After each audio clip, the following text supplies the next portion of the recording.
In December 2016, a bombshell revelation rocked the world of classified intelligence. WikiLeaks had released top-secret Pentagon documents exposing a hidden war between the US Air Force and unidentified flying objects. According to these explosive files, the center of this interstellar conflict was none other than Antarctica, Earth's most remote and enigmatic continent. During the summer of 2016, the US Missile Defense System detected an entire fleet of UFOs rising from the Southern Ocean and heading at high speed toward the Mexican coast. American fighter jets were immediately scrambled, but just as suddenly as they appeared, the mysterious objects vanished from radar, leaving behind only questions and ripples of fear in high-ranking circles. And this, insiders claimed, was only one of many such encounters in a long-running, covert battle beneath the ice. The story spread like wildfire across forums, alternative news sites, and YouTube channels. Eyewitnesses reported that the surfacing UFOs created enormous waves, damaging ships in the area.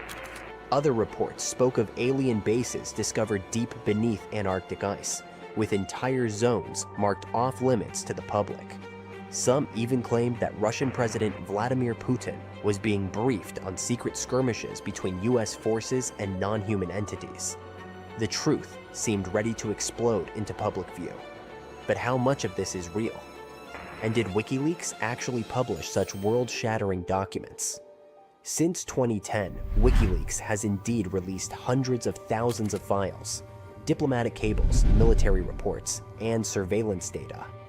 While some documents reference unusual aerial phenomena, none mention extraterrestrial conflict in Antarctica. The story's origin can be traced to a post on European Times, a dubious website known for spreading unverified claims. It cited anonymous Russian intelligence officers as the source. From there, the tale snowballed through conspiracy blogs that forged fake scans of supposed US documents, complete with seals, signatures, and official stamps. Yet under closer examination, these documents crumble. Fonts are inconsistent with military formatting. Signatures are copy-pasted from unrelated sources, and crucially, no corroborating evidence exists. Why did this theory stick? Despite its shaky foundation, the story refuses to die. Why? 1. Real secrecy in Antarctica.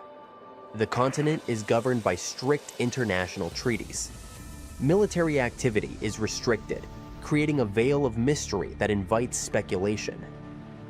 2. Historical myths. Tales of Nazi bases, ancient alien ruins, and lost civilizations buried under Antarctic ice have long fueled the imaginations of conspiracy theorists. 3. Real UFO sightings. The US military has confirmed encounters with unidentified aerial phenomena, such as the famous 2004 Tic Tac incident, adding legitimacy to UFO narratives. 4. The WikiLeaks halo. For many, anything associated with WikiLeaks automatically seems credible. That association lent weight to the fabricated documents.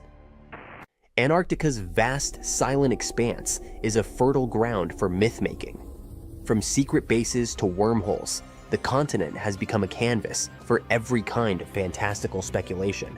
Even real locations like Lake Vostok, a subglacial lake Russian scientists spent decades drilling into, have been dragged into alien lore despite zero scientific evidence. Unusual military flights near Antarctica in 2016 and 2017, including Boeing RC-135 reconnaissance planes, added fuel to the fire. Officials cited training and climate research, but to believers, they were part of a hidden campaign against otherworldly threats. The tale of a secret UFO war exposed by WikiLeaks is thrilling, but ultimately, it doesn't hold up. There's no credible documentation, no trustworthy sources, and no confirmation from WikiLeaks itself. Like many conspiracy theories, this one blends fragments of truth with layers of fiction, creating a narrative too seductive to let go. But seductive isn't the same as true. Behind the allure lies a stark reality. No aliens, no Antarctic war, just another myth, thriving in the shadows of secrecy and our eternal hunger for the extraordinary. Still, as long as Antarctica stays silent, the legends will grow. because nothing feeds the imagination like a blank, frozen slate at the edge of the world. Antarctica. It was once a green land full of dinosaurs, but now it's a frozen continent bigger than that of the US that doesn't belong to anyone. It isn't hard to find. Wherever you go, just go south until you get to the big icy thing at the south pole of our planet. It lies within the Antarctic Circle, and it's the largest single mass of ice on Earth. The continent is bigger than the US and even bigger than all of Europe. And still, Antarctica was officially discovered recently. Scientists hadn't known of its existence until 1820. After the discovery, it took another 2 decades to confirm it was a whole new continent, and a few more decades after that to decide on a name. In Antarctica, anti means the opposite. So Antarctica literally means the opposite of the Arctic. Now, even before scientists discovered the land, ancient Greeks already theorized that there must be a southern continent to balance out the Arctic in the north. Also, some scientists who studied Polynesian artwork and oral history believe that Polynesians found the continent over a millennia before the Europeans did. Anyways, today we all know of this icy land at the South Pole. Because of its location, there are just 2 seasons there, summer and winter, and both last 6 months. In summer, it's a bit warmer, and the continent exists in pure daylight. And in winter, it's dark all day long. 98% of Antarctica is ice. This continent alone stores 60% of the planet's fresh water. And yet, despite all those water reserves, Antarctica is the biggest desert in the world. By definition, a desert is an area with sparse vegetation and little snow or rain. Notice that plenty of sand isn't a necessary condition here, even though the continent does have some sand and even sand dunes. It also gets a lot of wind. Antarctica is the windiest continent on Earth, and wind speeds can reach 200 miles per hour. That's even faster than hurricane winds. The little snow the land gets never melts. It just builds up over time, for centuries and millennia. So there's a thick ice layer there. This makes Antarctica full of hidden secrets. There's a whole new world underneath its ice. For example, there are a lot of mountains on the continent that are like 9,000 feet tall. It's taller than 3 Burj Khalifas stacked on top of each other, if we must, and that's currently the tallest skyscraper in the world. But we don't see all those mountains because they're all hidden under the ice sheet that's almost 16,000 feet thick. There's also a lake down there, beneath over 11,000 feet of snow. The lake is called Lake Vostok, named after Vostok Research Station, under which it's located. Originally, it was just a hypothesis. Over a century ago, a scientist suggested that the huge pressure created by tons of ice could decrease the melting point of ice in the lowest layers of the ice sheet, creating liquid water, which could form a lake. He didn't prove his ideas in his lifetime, but others continued his work and confirmed that this theory was true. There's also a canyon in Antarctica, hidden underneath huge masses of snow too. It's deeper than the Grand Canyon we have in Arizona. There is a mountain range that divides the continent into 2 parts, East Antarctica and West Antarctica. The western part of the continent is experiencing higher temperatures and is starting to melt. If West Antarctica melts and releases its stored water, it will raise the average global sea level by about 16 feet. That will be enough for some cities all over the world to completely disappear. Perhaps the first to turn into a water world will be Thailand's capital, Bangkok, which is just 5 feet above sea level. Then it will be Amsterdam in the Netherlands, followed by Ho Chi Minh City in Vietnam, Cardiff in the UK, and New Orleans in the US. People do a lot of work in Antarctica now, residing there for many months at a time to study this mystery of a continent. Over the years, even a few children were born there. But it's not a country, and the land doesn't belong to anyone.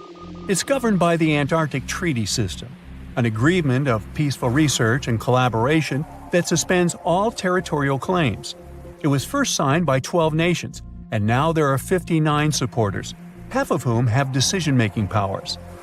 The continent is occupied all year round by researchers from all over the world. There are about 5,000 people living there in summer and about 1,000 in winter. Yet no one is a permanent resident there. People come and go, and the scientists take turns spending time there. The average yearly temperature there is negative 30 degrees. But there was a time when Antarctica was about as warm as Melbourne, Australia is today. It was about 40 to 50 million years ago. Yeah, I wasn't around then. But the continent had green forests and dinosaurs roaming its land, chilling in the sun in a 63-degree Fahrenheit environment. That was before penguins. In our age, it's so cold that you won't even find any trees or bushes in Antarctica, just the snow. The only plants that can thrive in such extreme temperatures are lichens, moss, and algae. People can't stand such freezing conditions for lengthy periods of time either, so the continent has never had any indigenous population. Well, that is, if we don't count penguins, seals, whales, and a few other types of birds that live there now. Antarctica's fauna is the scariest and least diverse on the planet because only a few organisms can withstand its harsh conditions and because non-natives aren't allowed to be brought there. So, if you decide to travel to Antarctica with your cat, well, you can't. Hey, I don't make the rules. But those few species that live on the South Pole totally own the place. There are no more than 5,000 people there and around 20 million penguins. They are a kind of settlers, though. Penguins' first ancestors lived in Australia and New Zealand. There are still a few penguin species there, including the smallest penguin on Earth that is just 1 foot tall. Still, most of the penguins migrated to Antarctica at some point, possibly because they were attracted by the greater food supply there. It's not the cold that made them like the land. It turns out, most penguins leave the continent when the summer ends. The only ones that stay there are male emperor penguins, and they do it to warm and protect eggs left by their mates. But where do all the other penguins go? At first it was a big mystery even to scientists, but then they attached some tiny location devices to the legs of a few of these animals and figured it out. Penguins go to live in the southern oceans while it's too cold in Antarctica. None of them go ashore for half a year until they get back to the continent. When they come back, it's when those eggs, left for male penguins to nurture, start hatching, and so penguin families can be together when it happens. Penguins eat different fish, and the ocean is full of those despite its cold temperature. In some areas, water can reach below freezing temperatures because it's salty. But fish don't freeze there because they have antifreeze proteins in their bodies. Then there are also about 1 million seals in Antarctica. They like fish too, and they can hold their breath underwater for 2 hours. They see way better underwater than in the bright light of the day, and they also use their whiskers to locate food. Their breathing holes in the ice can freeze while seals are away, and they must use their teeth to make a new one. Seals can even sleep underwater and then resurface occasionally to get some air without waking up. I can appreciate that. This sleek, state-of-the-art submarine named Ran was sent to explore the depths of Antarctica. But as soon as it discovered something, it mysteriously disappeared. So, what happened? It all started when scientists wanted to explore one of the most remote and mysterious places on Earth, the Dodson Ice Shelf in West Antarctica. This ice shelf, silent giant, stretches 30 miles wide. That's almost the length of New York City. It stands between 2 icy promontories, the Martin and Bear Peninsulas, and it hides an entire world of geological mysteries. If you think that Antarctica is nothing but a desert of super thick snow and ice, you're wrong. There are entire landscapes hidden deep down there. The underside of the Dodson Ice Shelf is a rugged, dynamic terrain shaped by the slow, relentless forces of nature. There are towering ice formations, deep troughs, and bizarre structures stretching for hundreds of feet. Scientists are super curious about it, but as you can imagine, this landscape isn't easy to explore at all. To find out more, we have to scan the area with satellites or try drilling through the snow, trying to collect the big picture, piece by piece. But these methods only gave us vague hints. The real breakthrough happened when scientists came up with the idea to let the submarines explore it. Autonomous submersibles could swoop deep into the icy waters beneath the Dodson Ice Shelf and tell us what's up down there. These robotic explorers have fantastic advanced sonar systems. It's that thing that bats or dolphins do. They can use sound to see the world. Basically, they send out sound waves underwater, and when those waves hit something like the ice shelf above or the seafloor below, they bounce back to the system. Animals feel how long it took for the sound waves to return and how they changed. And this helped them understand what's located where. For example, clicks that dolphins send out tell them where the fish are. We copied this crazy evolutionary trick and adapted it to our underwater exploration. Only our version is much cooler, with a higher level of precision, so we created detailed maps of the environment. The Rand submarine was one of those robotic explorers. It was named after the Norse deity of the sea. Rand had been meticulously programmed to navigate a treacherous landscape of Antarctica. But even with all this training, its journey led to an unexpected and eerie end. In 2019, Rand was sent to explore the depths beneath the Dotson ice shelf. It was a hero, the first one to go on a mission like this. The team said it was like seeing the other side of the moon. For 27 straight days, it worked tirelessly. It traveled over 620 miles beneath the thick ice. That's like a journey from Paris to Berlin. Rand went further and deeper than anyone could have imagined. At one point, it reached over 10 miles into the glacier's belly, and what it discovered down there was astonishing.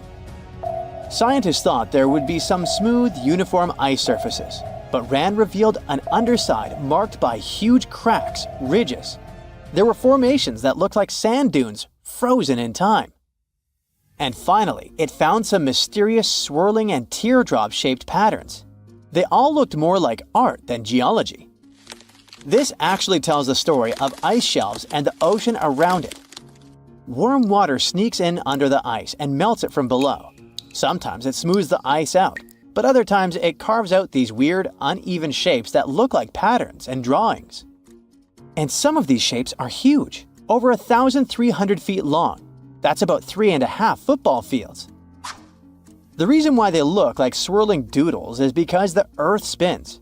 It makes the water turn in special ways, bending the shapes and drawing these spirals. It's called the Coriolis effect. Imagine you were on a merry-go-round and tried to throw something like a ball. It would go in a curve, not a straight line. Same thing happens with the water on Earth. Later, scientists found similar patterns in other Antarctic ice shelves, though they weren't as epic as the ones under Dotson. But Rand also discovered something horrifying.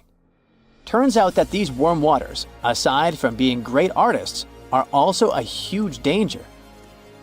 The Dotson ice shelf isn't just hanging out serenely on the sea. It's part of a very delicate system and acts as a protective barrier that holds back huge glaciers in West Antarctica. The ice shelf is floating on the ocean, but it's still connected to the land. As warm water sneaks underneath it and the ice melts, the Dotson can't hold on to the land as tightly anymore. The protective barrier starts to weaken, and this lets the glaciers behind it move faster into the ocean. When those glaciers flow into the sea, they add more water, which could cause sea levels to rise, eventually changing our coastlines. Rand stumbled upon huge pockets where the ice was melting at alarming rates, all due to powerful underwater currents. It was like seeing a ticking clock on the glacier. The stakes were high, but luckily the submarine was ready. This time, it managed to return. And then, it worked for 5 more years, helping scientists with tons of useful data. The missions were daunting. There could be periods where Rand slipped into the pitch-black cavity beneath the glaciers, spending 24 hours without communication. But it was mapping every peak and every valley. It gained experience from over 40 missions below ice. Then, in early 2024, Rand went on a mission to the Thwaites Glacier. The mission was bold from the start. This place is also ominously referred to as the Doomsday Glacier. It's called that because it's slowly melting and has the potential to raise sea levels worldwide if it collapses, causing catastrophes everywhere. That's why Rand was dispatched to explore its underbelly, a place that had never been mapped so intricately before. The idea was to uncover the glacier's secrets, study how rapidly it was melting and why. This was Rand's second time exploring Thwaites. During the previous visit, it became the first sub to ever map the glacier's underside. RAN was exploring the depths from 650 feet to 1,650 feet. It sent a lot of data about how the Doomsday Glacier was slowly melting due to warm ocean currents. But while venturing into these icy depths, something went wrong. Out of nowhere, RAN vanished, without warning, without a trace. One moment it was sending back crucial data, and the next it had slipped into the abyss. No distress signals, no final transmission, and it didn't return to the point it was supposed to. People sent extensive searches, helicopters soared overhead, drones buzzed through the frozen skies, but no sign of the submersible emerged from the glacier's grasp. After a while, RAN's batteries would certainly run away, so at this point, it had definitely been swallowed by the abyss beneath 1,500 feet of ice. That was a huge and sad loss for the scientific team. The scientists at the University of Gothenburg are now looking to replace RAN and continue their important research under Thwaites. To this day, scientists have no idea what happened to it. Some say it may have been trapped in the ice. Others believe it was pulled away by an unseen current. It also might have collided with something unexpected. Whatever the truth is, its disappearance has left scientists stunned, and it looks like the ice shelf will hold on to its secrets a little longer. At least we gained a treasure trove of knowledge from RAN's journey. Scientists keep exploring Antarctica, looking for history that hides under the snow. For example, they discovered that around 90 million years ago, a lush temperate rainforest thrived near the South Pole. They revealed an ancient world far warmer than they ever imagined. Deep in Antarctica, they unearthed fossilized roots, pollen, and spores preserved in the soil. All this shows that there was a swampy rainforest that flourished despite months of polar darkness. All these discoveries changed our understanding of Earth's climate, both in the past and the future. We've all dreamed of visiting the Arctic and witnessing the natural wonders of polar bears frolicking on ice floes or the aurora borealis dancing across the sky. Well, sorry to break it to you, but you won't find any tourists flocking to Antarctica anytime soon. Why, you may ask? Let's dive into it. First off, where is Antarctica? It's located in the southern hemisphere, specifically at the South Pole. The Southern Ocean surrounds it, and most of the continent is covered by ice, making it one of the most remote and frigid places on Earth. Now, have you ever met someone who's visited Antarctica? Probably not. It's one of the least visited places on the planet, and only a handful of lucky explorers have seen its interior, which is mostly made up of glaciers and ice fields. But trust me when I say the wildlife and scenery are out of this world. Why shouldn't you travel to Antarctica? Well, for starters, the environment is incredibly fragile and can be easily damaged. Plus, there are no native human populations on the continent, so your travels would essentially be like visiting an uninhabited island. And let's not forget that it's also one of the most expensive destinations to travel to. Despite all that, Antarctica is not exactly guarded like a fortress, but there is an international agreement called the Antarctic Treaty. This treaty was negotiated to prevent any unwanted activity on the continent and bans some forms of testing done there by member states. But the primary reason we can't just waltz into Antarctica is that it has a delicate ecosystem that needs protection. The treaty states that Antarctica should be used for peaceful purposes only and should be free from any human activity that could harm the environment. Scientists are still learning about the continent's unique ecosystem, and our activity and machines could disrupt the delicate balance that exists there. If you're still itching to go to Antarctica, getting permission isn't exactly a walk in the park. U.S. citizens, for example, need to complete a special form and send it to the Office of Ocean and Polar Affairs.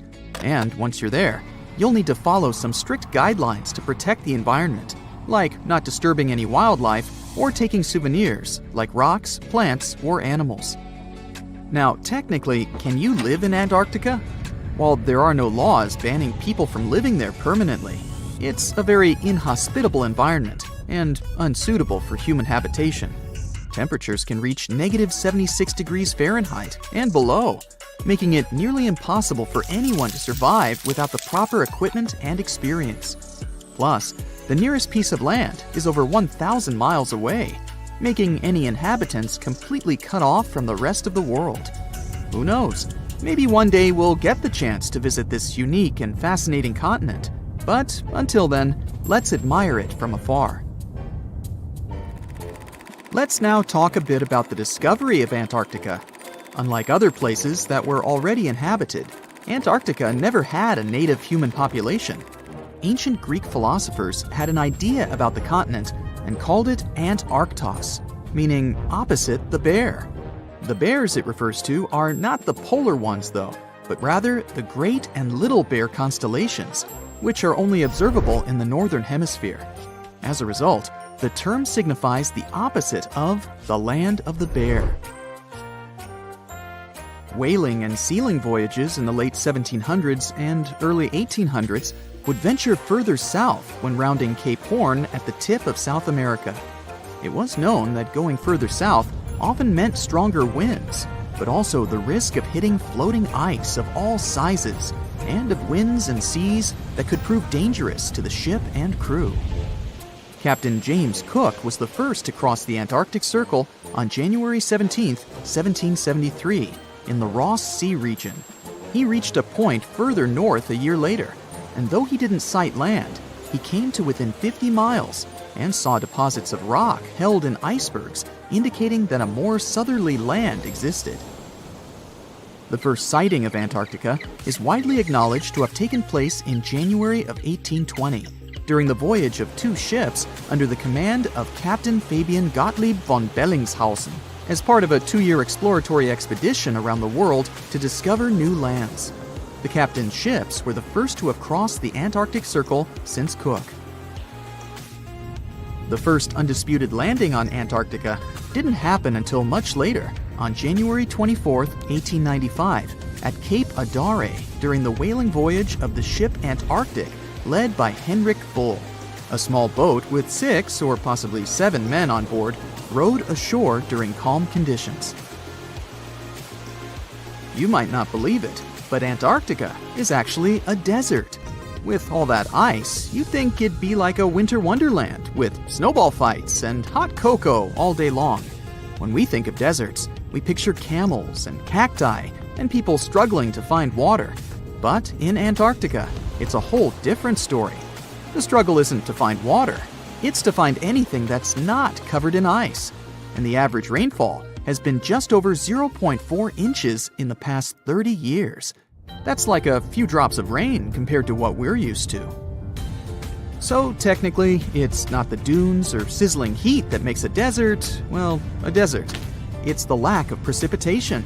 But don't worry, if you ever find yourself lost in Antarctica, you won't have to worry about getting thirsty.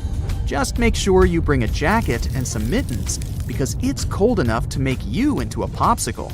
Not only is Antarctica one of the driest places on Earth, but it's also the coldest, the windiest, and the highest. Talk about overachieving.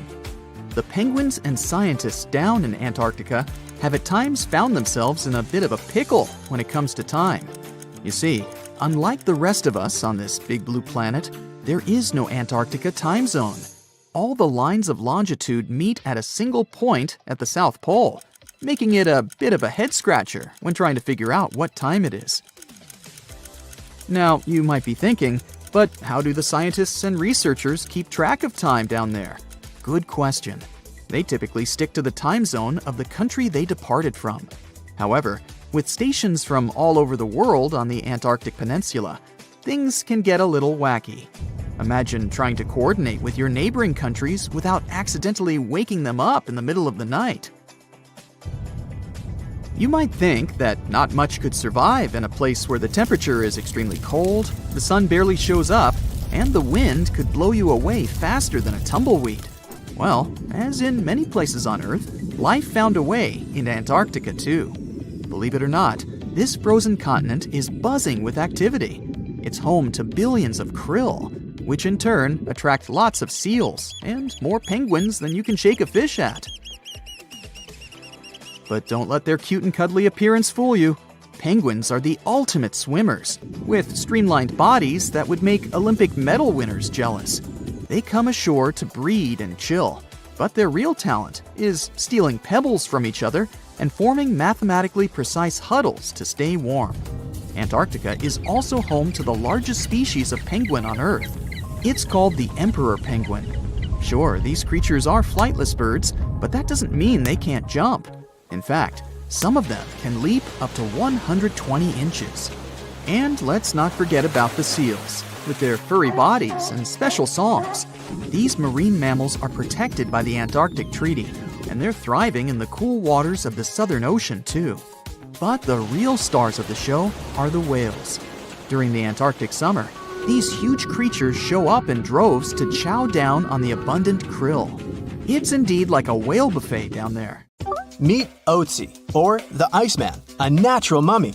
He lived sometime between 3,350 and 3,105 BCE. He was discovered in 1991 in the Ostal Alps, near the borders of Austria and Italy. And yes, the nickname derives from the name of the mountain. Otzi is Europe's oldest known naturally mummified human. Otzi was 40-something when it happened. Science is awesome. We even know that he was left-handed and lactose intolerant. He was wearing shoes stuffed with grass and laced with aurochs leather.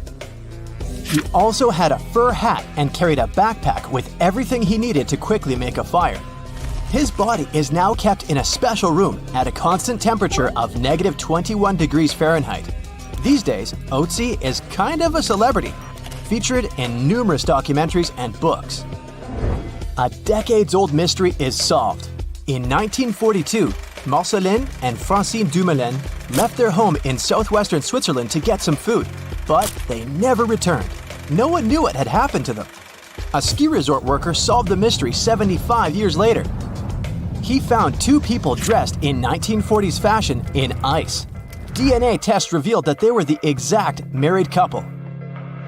The couple had 7 children. After their parents' disappearance, the children never stopped looking for them. One of the children, Audrey Dumoulin, said she wouldn't wear black to the ceremony. She thought that white would be more appropriate since it represented hope, which she never lost.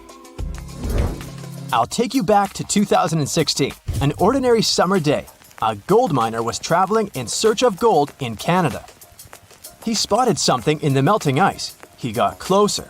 A treasure greeted him. Well, a treasure for science. The miner found the oldest and most complete wolf mummy ever discovered in the world. This wolf was part of an ecosystem that no longer exists today. The local people named the 57,000-year-old pup Zur, meaning wolf in their language. Experts have been able to get a glimpse of what Zur's life was like thousands of years ago.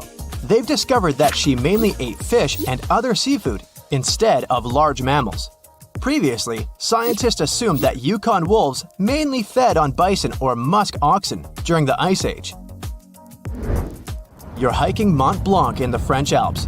You see a small metal box blinking at you from under the ice. You slowly approach it. Oh, it's full of jewelry worth $340,000. This is a real story. The person who found the box handed it to the police. It turned out that there were hundreds of diamonds, rubies, emeralds, and sapphires inside. The markings said, "Made in India." Police already knew there were 2 major incidents regarding Indian Airways around the area, but they dated back to 1950 and 1966. The box had been hidden under the ice for at least 5 decades. Experts couldn't identify the owner of the previous gems. They believed that the box belonged to a passenger who was going to New York to sell the jewels. Well, let's hope the buyer didn't make any prepayment. Every year, new stuff comes to the surface in the area when ice melts. For instance, newspapers with headlines from the time when Gandhi became India's prime minister. Climbers also routinely find luggage and other personal items there. Let's travel 39,000 years back in time. Meet Yucca, the woolly mammoth. Yucca is special because it's the best preserved mammoth ever found. Local tusk hunters discovered it in 2010. Yucca became a natural mummy thanks to the ice preserving it. Scientists made analyses that revealed that Yucca was a 6-year-old female mammoth. Now, how about some ice worms? Yes, those do exist. They live on glacial ice in Alaska, Washington, Oregon, and British Columbia. They spend their whole life on ice. You can see them on the surface of glaciers 2 times a day, in the evening and in the morning. They go up to feed on snow algae. Scientists call them a scientific paradox. When temperatures are low, any creature's bodily reactions slow down and energy levels drop. Cold-blooded creatures like worms become sluggish when it gets too cold. But the laws of nature don't seem to apply to ice worms. They thrive and are very active when it's freezing cold. But as glaciers are melting, ice worms' habitats disappear too. Ice worms can be up to 1 inch long and are black or blue in color. Fun fact, there are stories and songs about them. Supposedly, they give glaciers' ice their blue color, but it's just a myth. This horned lark is an Ice Age animal, not the cartoon, the actual one. Local fossil ivory hunters found this frozen lark in Siberia in 2018. Luckily, they notified experts about their discovery. After the examination, scientists found out that the bird had lived around 46,000 years ago. The most interesting thing is that the bird was in such good shape, considering that it had been under ice for millions of years. Experts say that the lark looked as if whatever had happened to it occurred just a few days ago. Turns out, the bird lived in the same era as other Ice Age animals, for example, mammoths. This book was lost for decades. It belonged to George Murray Levick, a surgeon and photographer. In 1910, he was on an expedition to Antarctica. Levick and his teammates spent months observing penguins, but they had to drop everything due to harsh weather conditions. Levick and his team were trapped in the area. They survived by digging a tight ice cave. Eventually, a ship managed to get to a nearby location and they were saved. But Levick left his notebook behind. It had lists of dates, subjects, and photographs he took at Cape Adare. Most pages of the book got dissolved, yet experts managed to save what was left of it. The notebook was published a century after it had been written. Look at this bone. It belongs to a scimitar cat. The bone was found in Klondike, Alaska. What makes it unique is that scientists managed to extract DNA from it. They found out it was a pre-Ice Age animal, more than 50,000 years old. Scientists used to assume there weren't any scimitar cats in the world, but this bone debunked previous theories. Plus, researchers found out that these cats had had natural hunting abilities, good eyesight, and endurance for long-distance running. At one point in the past, the number of animals the cats hunted started to decline, and ultimately, scimitar cats were outcompeted and eventually disappeared. Not just iceworms, but also viruses live in ice. Researchers revived 33 types of ancient viruses which had been frozen 15,000 years ago. 28 of them were unknown to science. It might sound a bit scary, but scientists say that these viruses are unlikely to harm people. You can put your doomsday pack aside. Before, viruses even older than these ones were revived without any problems. For instance, in 2014, scientists found a virus that was around 30,000 years old in, guess where? Yes, Siberia. But microbes that can cause problems do concern scientists. For example, after a heat wave in 1941, bacteria got out of a frozen reindeer carcass trapped under Siberian permafrost. Several people living in a nearby village were hospitalized because of the effects of the virus. Who knows what other viruses can be trapped in older permafrost layers? Well, let's hope they remain where they are. Fingers crossed. Bonus: in the 1960s, an underground facility was built in Denmark. The details of the project were first revealed only in 1995. When the facility was decommissioned in 1967, its infrastructure and waste were left untouched. Authorities probably thought that the facility would be forever entombed by snow and ice. But studies claim otherwise. When the ice melts, the camp will reappear, and so will everything in it. Let's hope nothing unpleasant comes to the surface. Hey, look at this rock. At first sight, it looks like a regular boring rock, the likes of which you can see when walking along the beach. Its color doesn't stand out, and its weight is pretty regular, around 4 pounds. But everything changes when you learn that this rock was born on Mars, traveled all the way to Earth, and ended up in Antarctica. Now the story sounds much more fascinating. So let's find out the details. Researcher Roberta Score, who worked on the ANSMET project, which stands for Antarctic Search for Meteorites, of the Denver Antarctic Program, found this meteorite in 1984. If you want to decipher the name of the space traveler, I can help you. It comes from the place where the scientists spotted it, the Allen Hills of Antarctica, hence ALH. And then we've got the year of the discovery and the number of the sample. If you think that Roberta picked up the rock and exclaimed something like, "Woohoo, I'm holding a chunk of Mars," I'll have to disappoint you. At the very beginning, it was totally unclear where the meteorite came from. And one thing confused researchers even more. The meteor was very different from other meteorite groups found on our planet. Okay, but then how did they finally figure out it was a visitor from Mars? All thanks to traces of gas similar to those that make up the atmosphere of the red planet.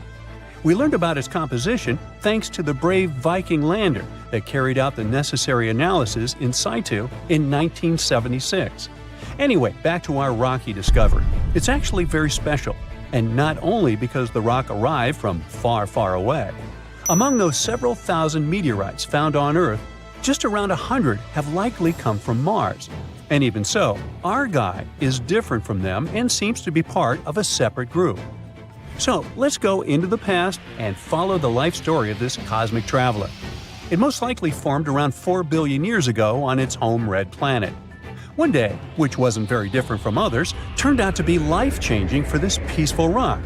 A meteorite impact catapulted into space, and it started its own journey as a small asteroid. At that time, it was way larger than at the moment of discovery on Earth. At one point, ALH got close to Earth and, who knows, probably decided to explore something. That's how, 13,000 years ago, it ended its space journey by colliding with our planet. At the moment, this Martian fragment is the oldest we've got. But at first, it wasn't all that popular. Only in 1996 did it become way more famous after a groundbreaking discovery. You see, some NASA researchers started wondering, well, the fragment is obviously very old, but then, could it have recorded any traces of life that could have been thriving on Mars at the time ALH formed on the red planet? And guess what? Those scientists turned out to be right. They detected traces of very fine magnetite particles. Those were completely similar in structure and chemical composition to the particles we have on Earth. They're called magnetofossils, and magnetotactic bacteria produce them. So it might mean that, at one point, there were some forms of life on Mars. In April 2020, scientists from the Japanese Space Agency made another discovery. They detected nitrogen containing organic material of Martian origin in our meteorite. So, who knows what new astounding secrets further examination of the meteorite might reveal? At the moment, though, all you can do is travel to Antarctica and find more of them. The thing is, this place is great for meteorite hunting. Surprisingly, we have found nearly 50,000 meteorites in Antarctica, and hundreds of thousands are still waiting to be discovered. Each of these space rocks can tell us a story of the evolution of the solar system. For example, the very first lunar rock found on the icy deserted continent proved that chunks of space objects larger than asteroids can also end up on Earth. So, let's say you got inspired and decided to go meteorite hunting all the way to Antarctica. Well, get ready for some serious challenges. Despite their potential abundance, finding space rocks isn't as easy as it might seem. You'll have to visit remote areas, and there's still no guarantee that you'll be able to spot a meteorite. And that's actually a huge problem. Meteorites are vanishing from sight. Currently, scientists find about 1,000 meteorites in Antarctica each year. But according to a new study, about 5,000 more get hidden out of sight every year. The culprit is warming temperatures. Worried scientists created a model that could help them figure out where those meteorites might surface. This model was quite complicated, taking into consideration snow cover, surface temperature, the speed at which ice flows, and even the steepness of the terrain. After that, they ran simulations under various warming scenarios. It turned out that meteorites indeed sank out of sight as temperatures rose. To say that the researchers were upset is obvious. They didn't expect that climate change would affect their work so much. Even though those areas are below freezing, people still manage to ruin a crucial archive of the solar system. But let's get back to your meteorite hunt. If you want your chances to find one to be higher, travel to the base of mountains or outcrops where ice, which usually flows to the lower ground, is forced to move upward. But make sure to take your windbreaker with you. In those places, powerful winds brush away snow, exposing bright, vivid blue ice. Instead of melting, this ancient ice can change directly into water vapor, and it helps expose meteorites that would otherwise remain hidden. You need to hurry though.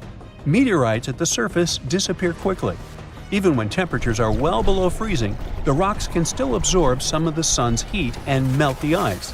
It's like they're creating underground, or shall I say under ice, tunnels for themselves, sinking and hiding from sight.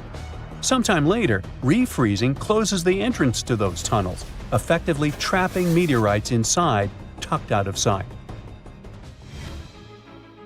Now, scientists admit it's very tricky to find working methods to spot meteorites. And if we don't hurry and develop such methods, we might lose between 80,000 and 250,000 space rocks in total. No wonder scientists are on a mission to find more meteorites. They're focusing on meteorite stranding zones. Those are places where meteorites often gather on the surface because of specific features of geology, ice flow, and climate conditions. As you already know, you can find meteorites on blue ice without snow cover. This makes meteorites easy to spot. But finding such hotspots is often pure luck. Or you gotta sit day and night, scouring maps and satellite images in attempts to spot blue ice zones near research stations.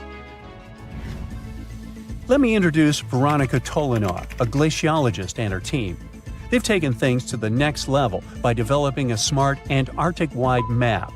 To do it, they've used machine learning and satellite data from NASA, the Canadian Space Agency, and others. This map highlights areas where meteorites might be hiding based on past finds and all kinds of climate and ice data.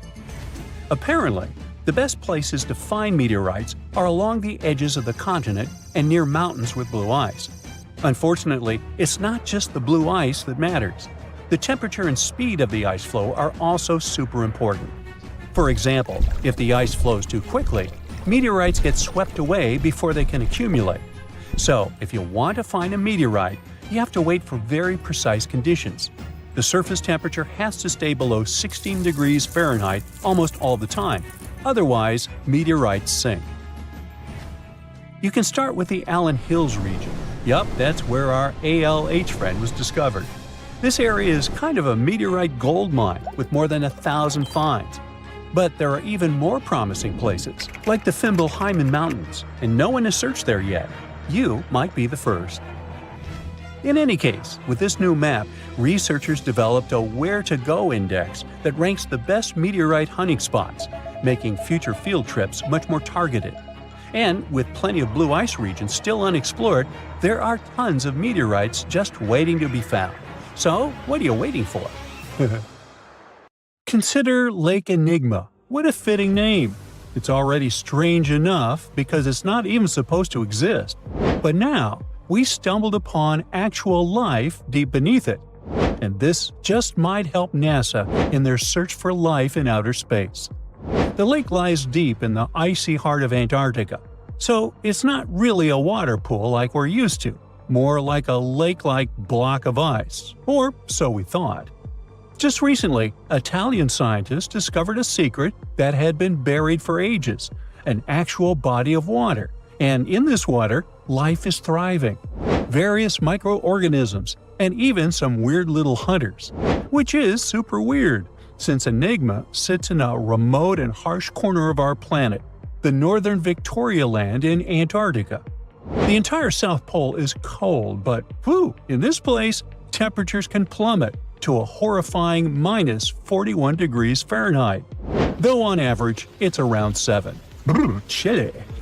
Like we said, this lake shouldn't even be there at all. Antarctica is technically the largest desert on Earth, even though it's covered in snow, because it's super dry. There are 0 rains, truly little snowfall, and the sun barely evaporates anything.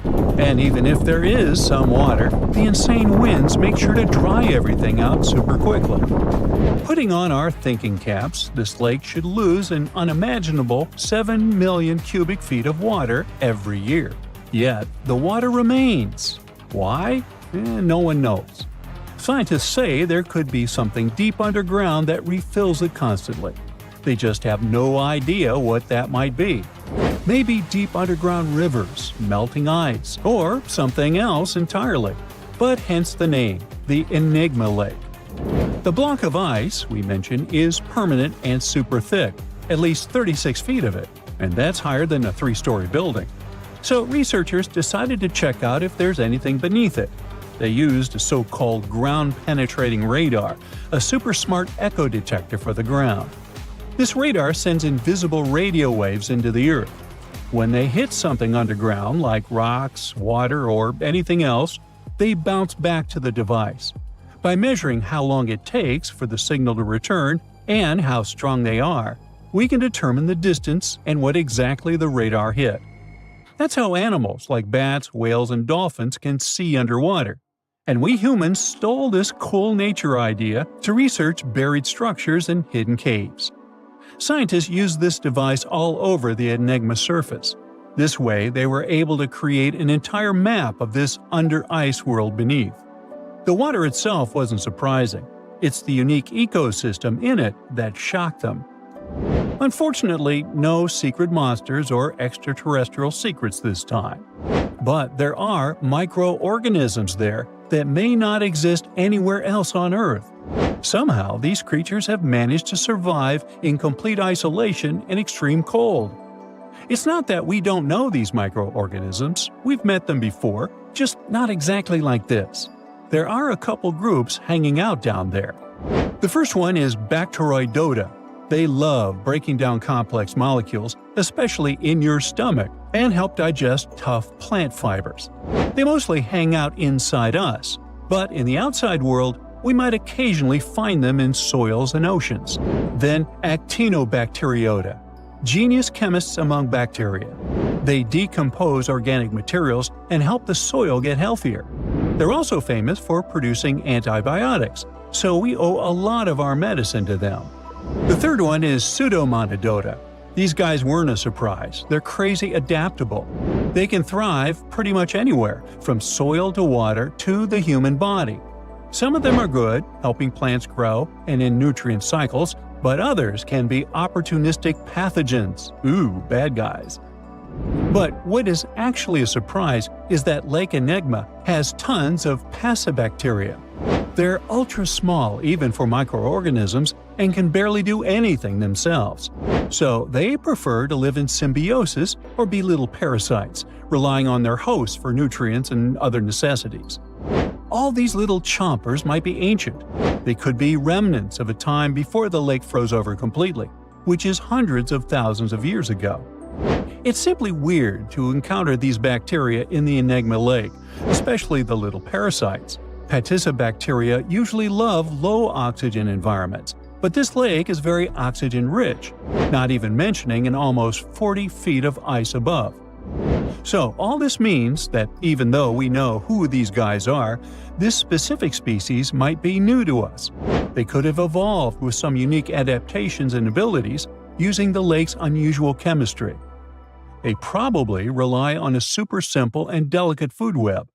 Some of the microorganisms produce energy from light, well, whatever light gets down there, or the lake's chemicals.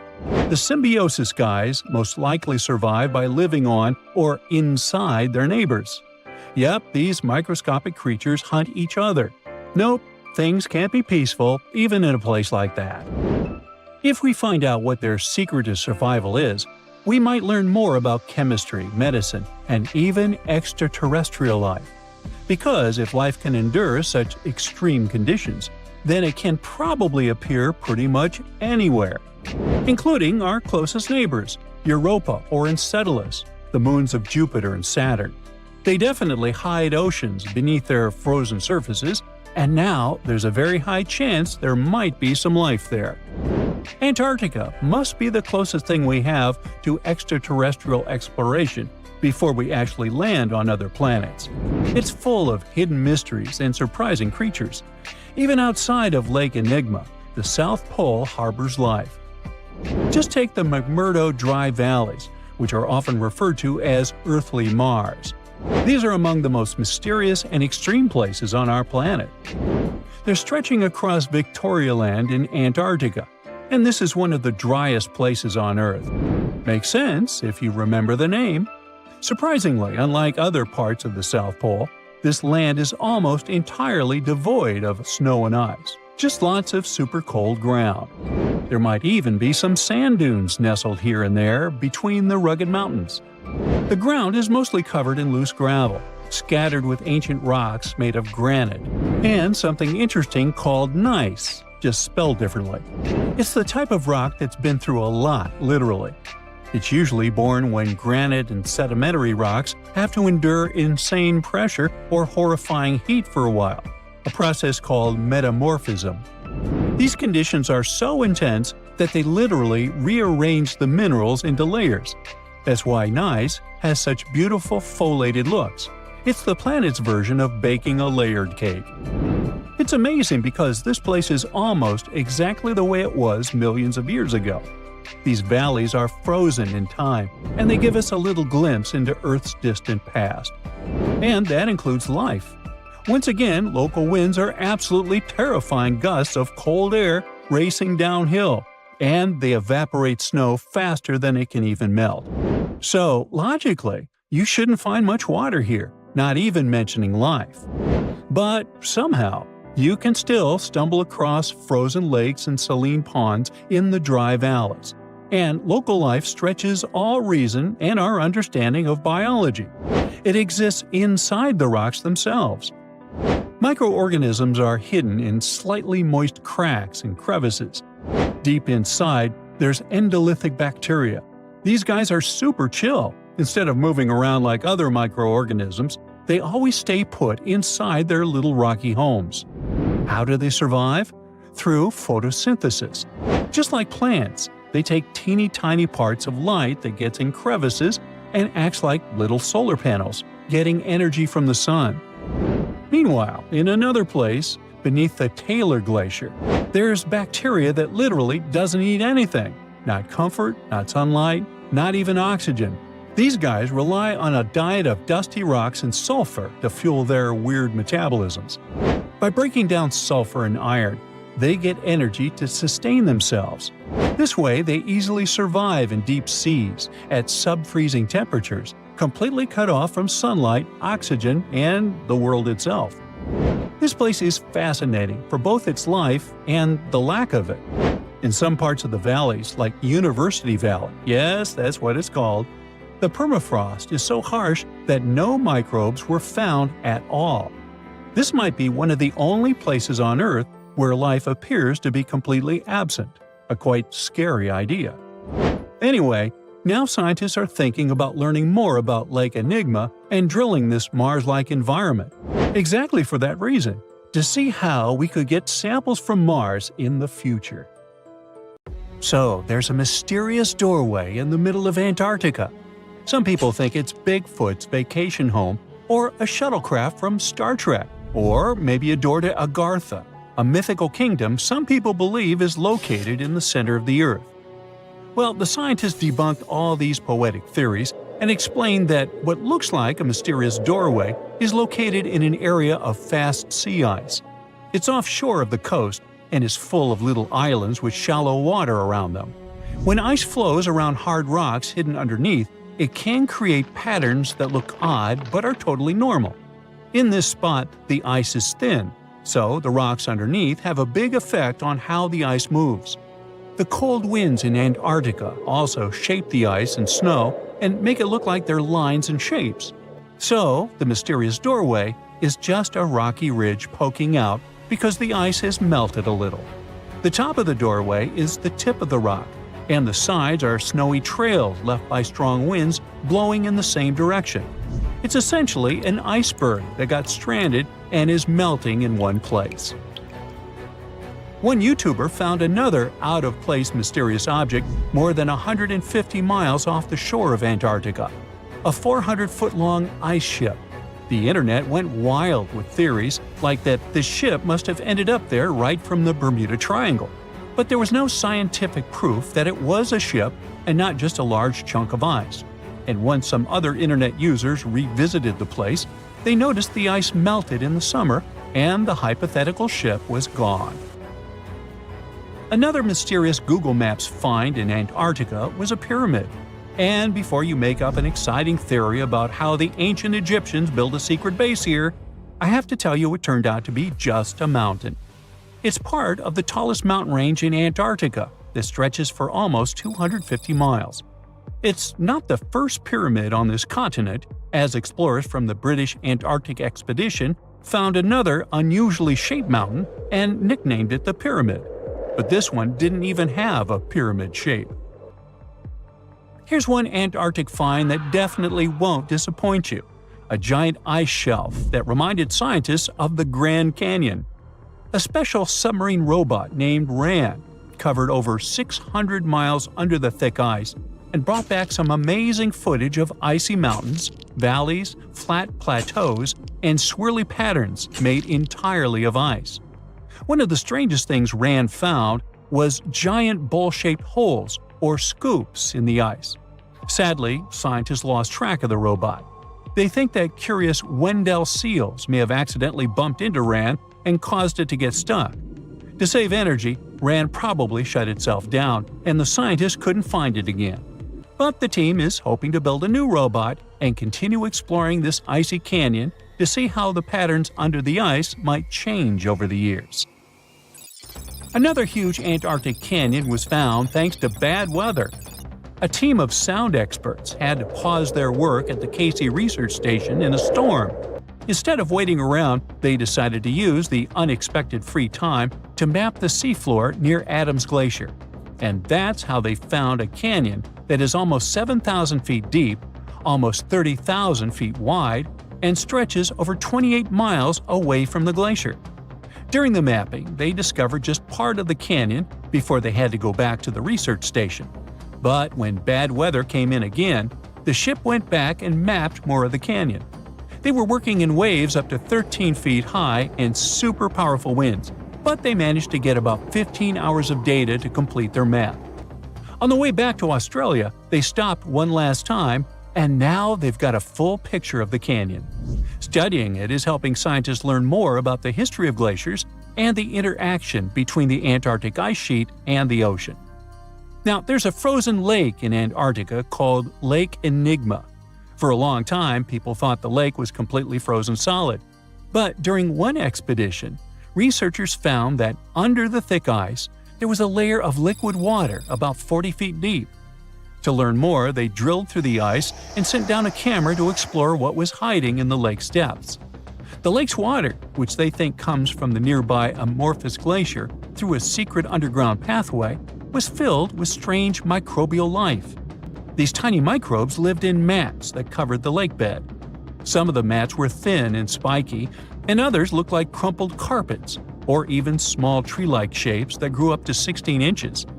Many of the microbes could make their own food through photosynthesis, just like plants do, and it gave the lake a high amount of oxygen.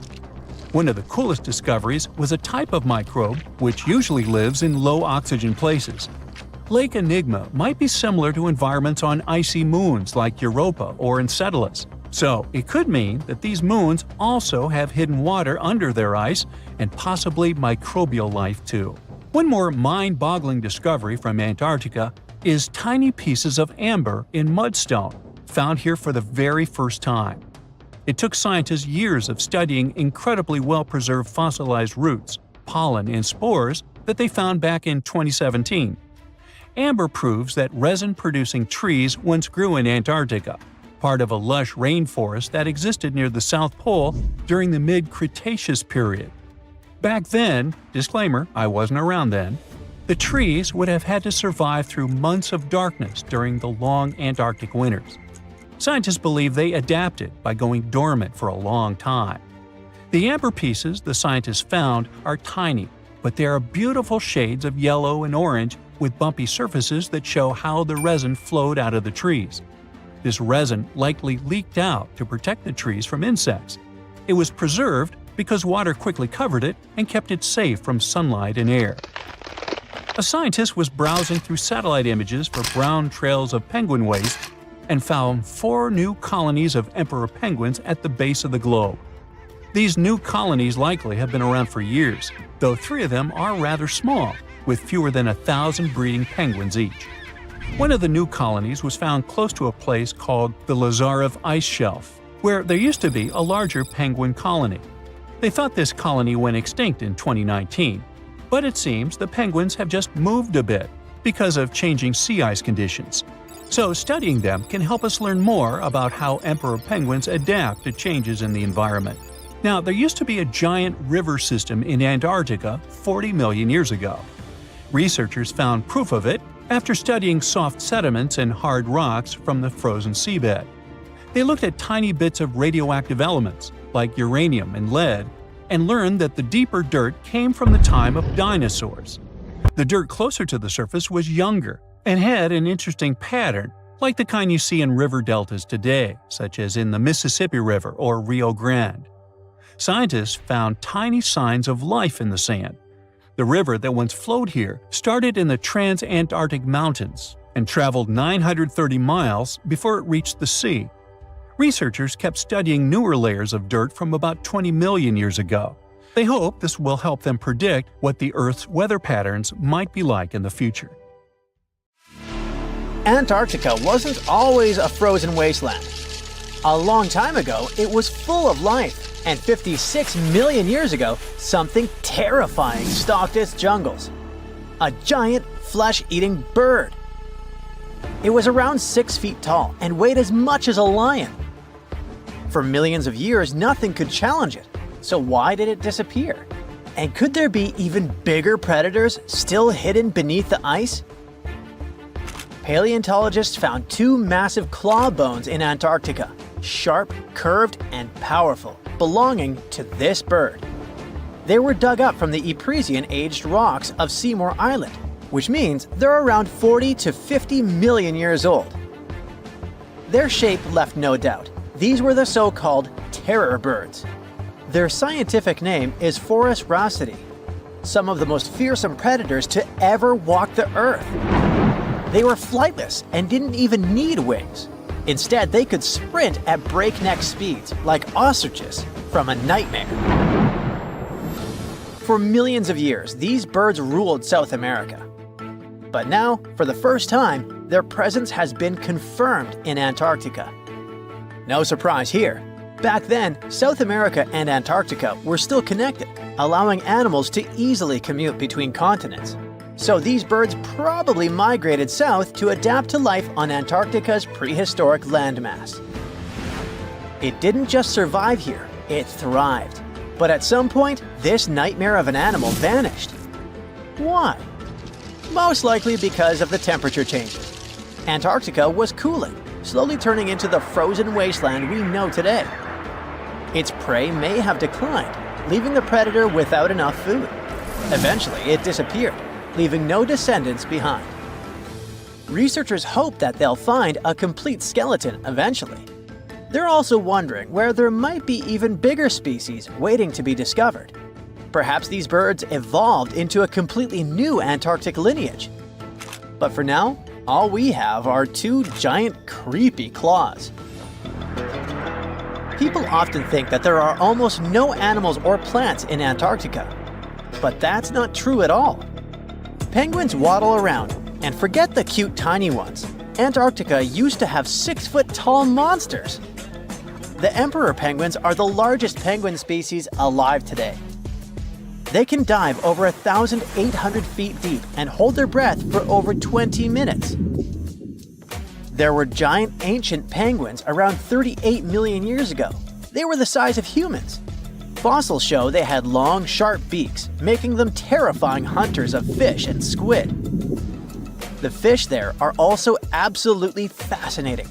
Forget giant squids. Colossal squids are nightmares even bigger. Some reach over 40 feet long with massive, super sharp beaks and eyes the size of dinner plates. Finally, orcas, the apex predators of the Antarctic Ocean. They hunt in packs, working together like a wolf pack of the sea to take down seals, fish, and even massive whales. There are even tiny plants like moss and algae, Antarctic hairgrass and pearlwort. They somehow survive against all odds. There are many other myths going on about Antarctica. For example, some people think that when icebergs break off from glaciers, they immediately start drifting straight into the open ocean until they melt. But the reality is way more chaotic. First, when an iceberg breaks off from a glacier or ice shelf, it has to deal with underwater obstacles. It can stay stuck on the seafloor for decades without moving. Then they get caught in powerful whirlpools and spin in place for months.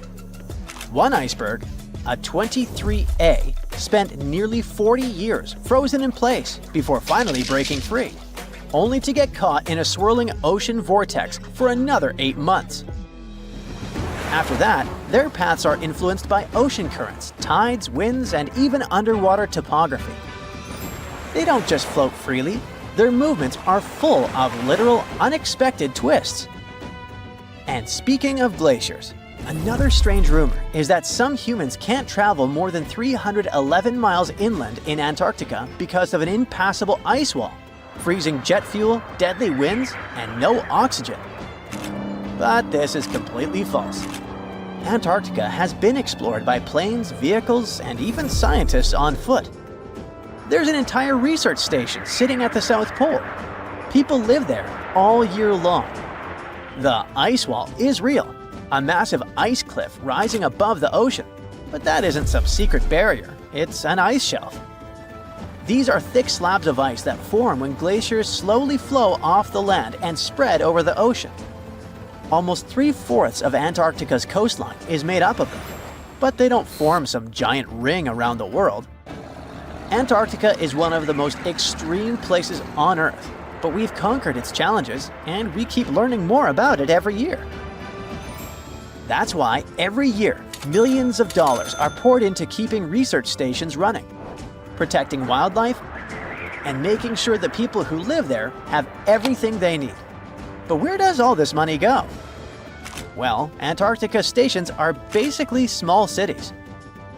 There's electricity, heating, water purification, food storage, and medical facilities. The biggest station, McMurdo, is basically a town with over 1,000 people in summer. It has everything from a fire station to a gym. The South Pole Station is super deep inland, so it's one of the hardest places to supply. Getting food and fuel there requires airplanes flying thousands of miles in extreme cold. But the internet loves a good mystery. When Google Maps revealed what looked like a massive doorway in Antarctica, conspiracy theorists went wild. People joked about everything from Bigfoot's vacation home to a secret base, or even a Star Trek spaceship hangar hidden in the ice.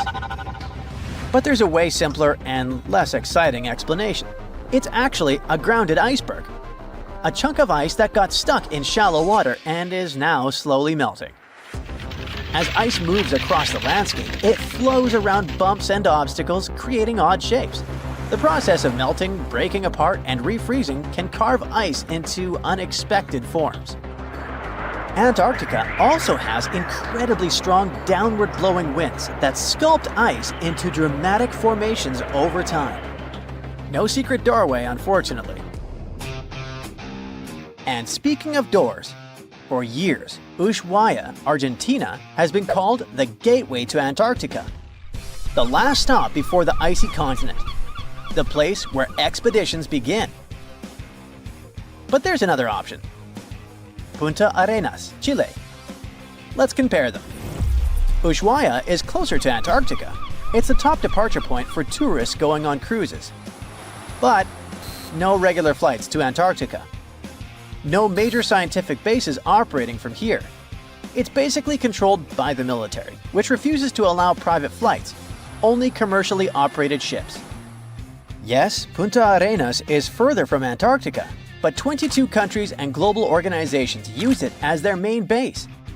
There are regular flights to Antarctica happening there every year. Private airlines can actually operate here, making it the real air connection to Antarctica. Ushuaia may have the best location physically, but Punta Arenas actually runs the show. Argentina made a huge error in picking its Antarctic airbase. Instead of setting up a simple, accessible base at sea level, they built Marambio Base, very high, on rough terrain, completely impossible to reach by land. Everything has to be flown in by helicopter, making operations slow, expensive, and frustrating. For 50 years, Argentina stubbornly stuck to this bad decision, while Chile set up efficient, well-planned bases that the world now uses. If things don't change, Ushuaia will be nothing more than a tourist stop. But what's terrifying is that Antarctica seems to be returning to its past. It's supposed to be the coldest place on Earth, but something shocking happened just recently. For the first time in recorded history, temperatures in Antarctica broke 68 degrees Fahrenheit. This continent is buried under miles of ice.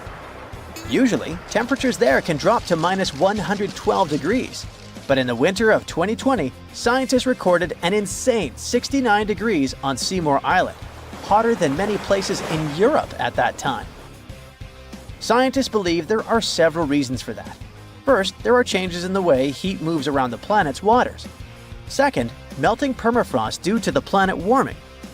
It looks like the climate is changing faster than expected.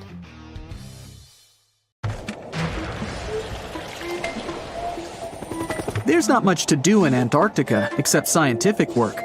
You could check out the wildlife, like some cute penguins and seals, and you'd get to see the occasional whale swimming around. Antarctica is one of the biggest lands out there that's only inhabited by scientists and researchers from all over the world. These scientists dug a hole through some pretty thick ice to study the ancient air and how the atmosphere cleans itself. They used a special drill and dug a clean cylindrical hole 450 feet below the surface. Some of this ice can be up to 800,000 years old and is a good indicator of what the climate was like in the past. It's like checking out tree rings to determine how old a certain tree is, except it's more complicated than that. After the effortless digging, they decided to drop some ice to the bottom of the hole to see what would happen next. They heard some really unusual sounds.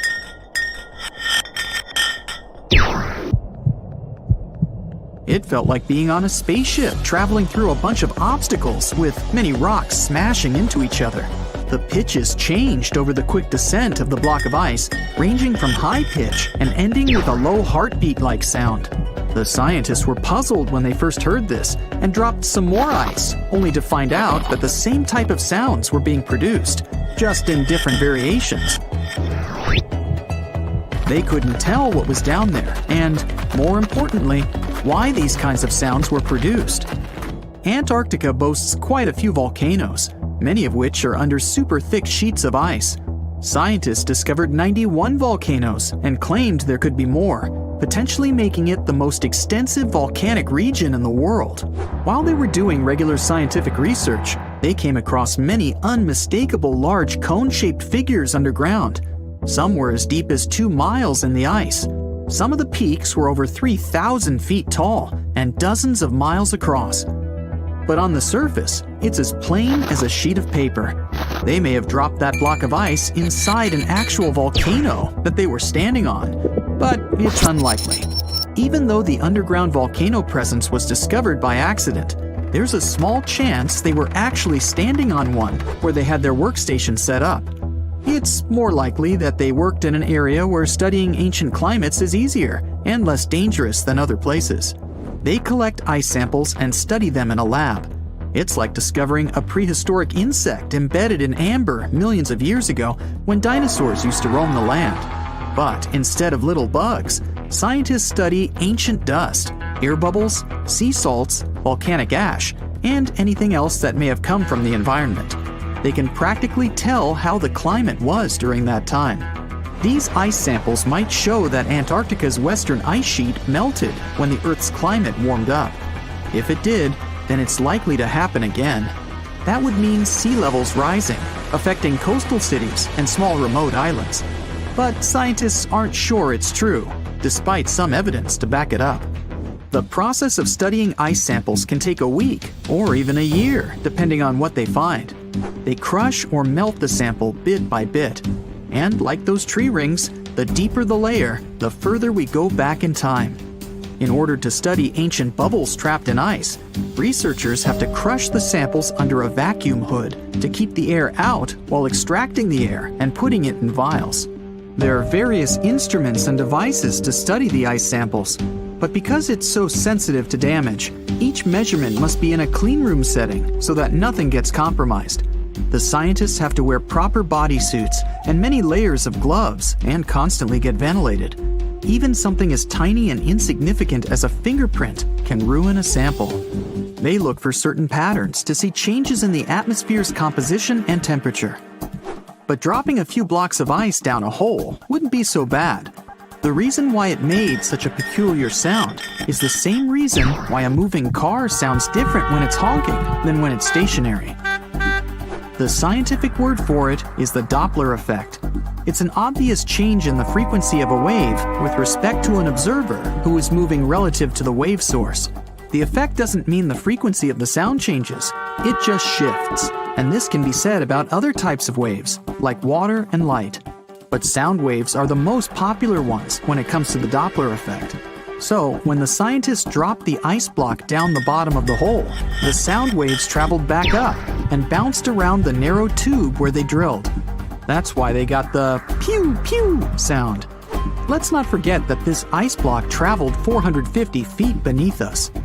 Oil ships dig holes in the oceanic crust that go thousands of feet beneath the Earth.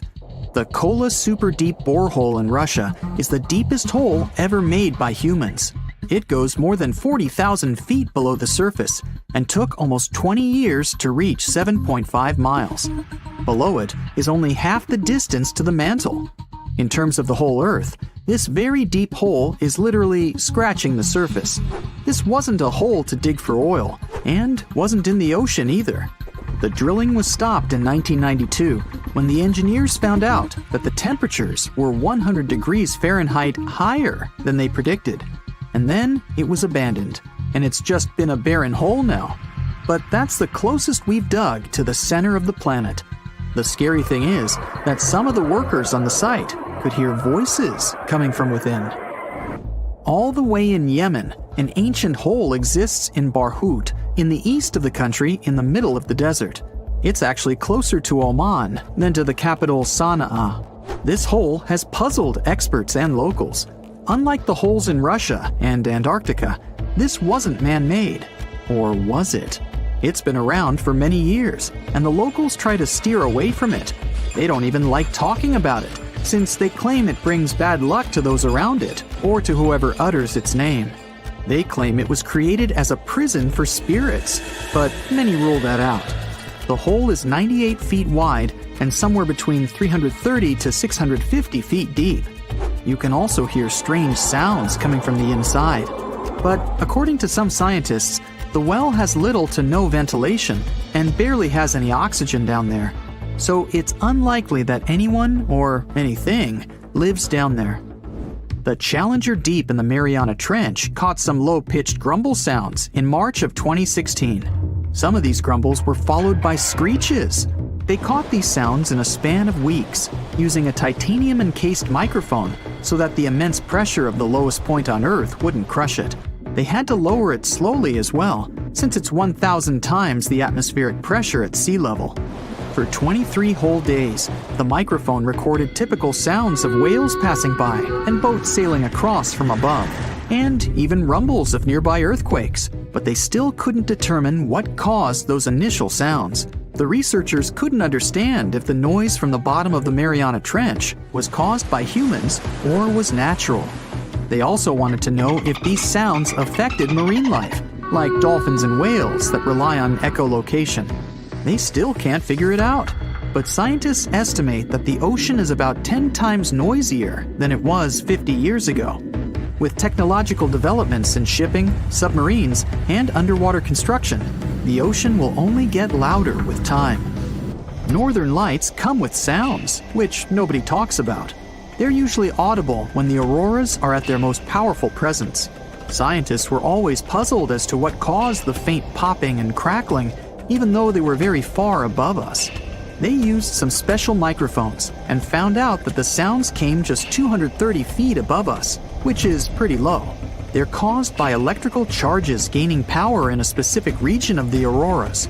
The electrical charges are disturbed by magnetic storms that fire up the northern lights.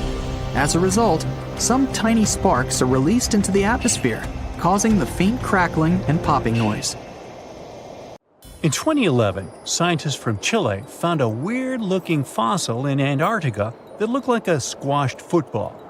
Almost 10 years later, the rock just sat on a shelf in Chile's National Museum of Natural History with no specific label. It went by The Thing in the museum because it looked like something from a science fiction movie. When the scientists finally got their hands on the strange fossil, it turned out it was actually a giant softshell egg from around 66 million years ago. This one is more than 11 inches long and 7 inches wide. A regular chicken egg is just 2.5 inches long, and an ostrich egg is almost 6 inches long for comparison. So, the Thing won the title of the biggest softshell egg ever found and the second largest egg of any animal we know of. The only bigger egg that was ever found was that of the extinct Madagascan elephant bird, which is also 1.5 times as tall as Michael Jordan. The bird, not the egg. The Antarctic egg is also special because it's the first fossil ever found in this part of the world. So, whoever left it there must have been one big creature, probably a giant sea turtle that lived long ago, like a mosasaur. This is surprising because most scientists thought these creatures didn't even lay eggs. So this discovery could change what we know about them. The egg is also unique because it has a thin eggshell and no pores, which is totally different from most dinosaur eggs. It actually looks more like the eggs of lizards and snakes, but it came from a giant creature related to these animals. No known dinosaurs or flying reptiles from that time and place were big enough to lay such a huge egg, so it must have been a mosasaur after all. But we can't be 100% sure. Scientists did a lot of work and studied 259 types of living reptiles, like lizards and snakes, and their eggs. From this, they figured out that the mommy who laid the egg was probably at least 23 feet long, not counting her tail. During the late Cretaceous period, this part of Antarctica might have been like a nursery. Paleontologists have found bones of tiny mosasaurs and plesiosaurs in the same area, along with bones from the grown-up ones. Archaeologists in Norway made another cool but literally discovery and found dozens of arrows that had been hidden in ice for 6,000 years. They were melting out of a large ice patch in the high mountains, covering an area of about 45 football fields. In 2014 and 2016, when the summers were extra warm, scientists went to an ice patch called Langfoni to look around. They also found lots of reindeer bones and antlers there. Some of the arrows were whole and some in pieces, along with 5 arrowheads around the melting ice patch.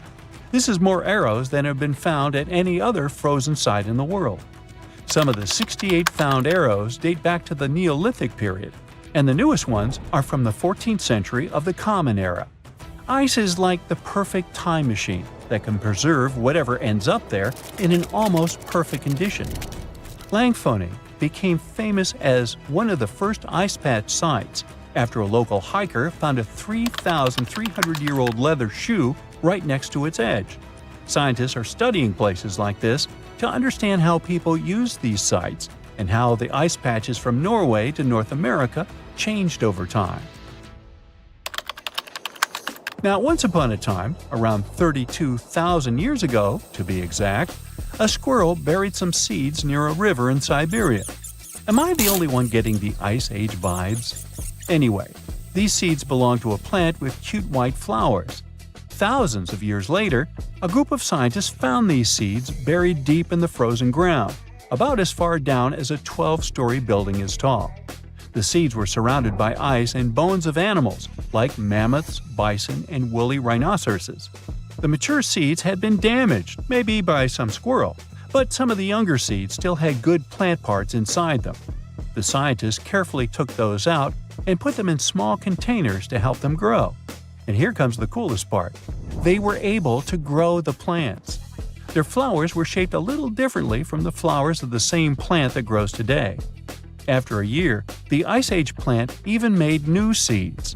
Based on this, the scientists suggested that permafrost could be a depository for an ancient gene pool, and we could find extinct species there and bring them back to life. Scientists on an icebreaker in Antarctica were looking for whales, but found something way more unusual. The camera behind the ship, which is as heavy as a car, detected 16 million icefish nests on the floor of the Weddell Sea. The nests were located about every 10 inches in all directions and covered an area of 93 square miles, which is slightly bigger than the whole of Washington, D.C. The colony even had a distinct border, which was a line in the sand. The scientists were in the area because they were studying a special spot in the ocean where the water was a little warmer than the water around it. In this warmer water, they found tiny animals called zooplankton near the top. When the young icefish hatch, they swim up to this area to eat the zooplankton before going back down to the seafloor to grow up and have their own offspring. Since there was so much food, it made sense to see icefish in this warm water. But they didn't expect to find such a huge number of icefish nests, much more than anyone had ever seen before. New Zealand's Antarctic Heritage Fund found some old photo negatives in a hut in Antarctica. They turned out to be unique images from the Ross Sea Party. It was a famous failed expedition led by Ernest Shackleton. He wanted to become the first person to cross Antarctica by land, from the Weddell Sea to the Ross Sea, passing through the South Pole. But things went wrong when their ship, the Aurora, was blown out to sea. They had to use the hut from another explorer, Captain Robert Falcon Scott. His goal was to be the first person to reach the North Pole, but sadly, he didn't succeed either. The negatives were made of cellulose nitrate and were found stuck together in the small box. The Trust took the negatives back to New Zealand, where they carefully separated them and discovered 22 hidden images. Many of the photos were damaged, but the Trust could still recognize some familiar places around McMurdo Sound, a well-known area in Antarctica. No one knows for sure who took the pictures. In December 2021, some scientists noticed a strange mark on the Larsen ice shelf, a giant sheet of ice off the eastern coast of Antarctica. They thought it might be a river flowing under the ice, so they drilled down over 1,600 feet to check it out. They expected to find water, but they didn't expect to see that the water was full of fast-moving creatures called amphipods. The scientists also found that the water in the underground river had unusual layers of currents moving in different directions, which they still don't fully understand. Another surprising thing happened during their research.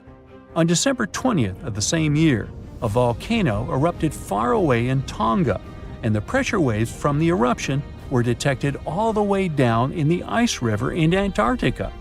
It shows how everything on our planet is connected, even in the most distant places.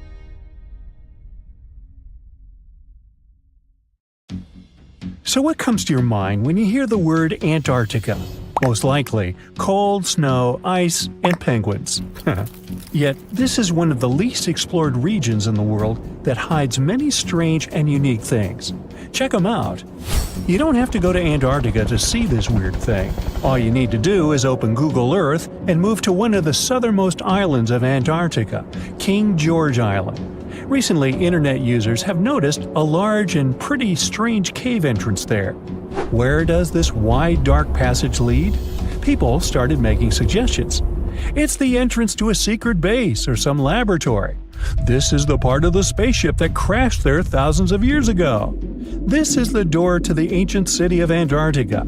Perhaps there's a giant rock mountain with an ancient cave beneath all this snow and ice. Well, there's some ideas. Users have calculated the approximate dimensions of this cave.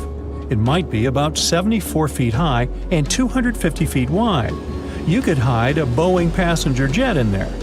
Nature probably created this entrance. This is a logical explanation, but there are two strange factors. First, take a look at the foot of the mountain. It seems that there are steps there. They're dark in color, as if they're made of stone. And if you look closely, you can notice something similar to human footprints. Has anyone entered this cave? Or maybe someone is still living there now. The second oddity is the disappearance of the mysterious finding. For the first time, people noticed it in a Google Maps snap in 2007. Then the entrance disappeared. Then it reappeared a few years later. After that, it vanished. And in 2022, people saw it again. Perhaps old snow melts, a new layer falls, and then the wind blows it away and the cycle repeats. But the alleged steps leading deep into the cave make one doubt the natural origin of this tunnel. You can easily find the coordinates on the internet and visit the cave via Google Earth. You might see something there and tell the world. There's another strange thing people discovered with the help of Google Earth.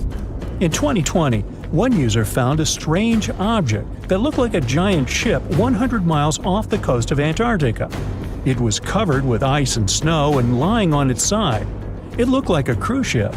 You could notice the windows, the deck, and the bridge. But not all people agreed with this. Some claimed it was a spaceship. Others said it was some kind of secret building. The user who first noticed the ship stated that its size was about 400 feet, which is the perfect length for a passenger vessel. But what is this ship doing in such a remote place in the middle of a glacier? How did it get here? Who was its captain? No one has found the answers to these questions yet. In 2016, people using Google Earth discovered a photo of an unknown sea monster floating off the coast of Antarctica. This creature resembled a giant squid with a length of about 200 feet. This is slightly shorter than 3 train cars. Just imagine this kraken swimming in Antarctica's dark, icy waters and dragging to the bottom everything it meets on its way. Maybe it's the great and terrible Chulu, or one of its offspring. You will quickly notice this blood-red waterfall among Antarctica's endless, dazzling white landscapes. Don't worry, it's not blood. For many centuries, the waterfall has been painting snow in a bright red color. The stream flows straight out of a white iceberg. Let's look inside and find out what's happening there.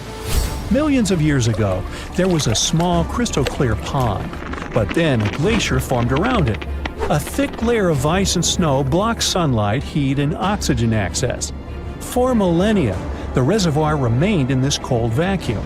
But at one point, the water made a hole in the icy wall and broke out.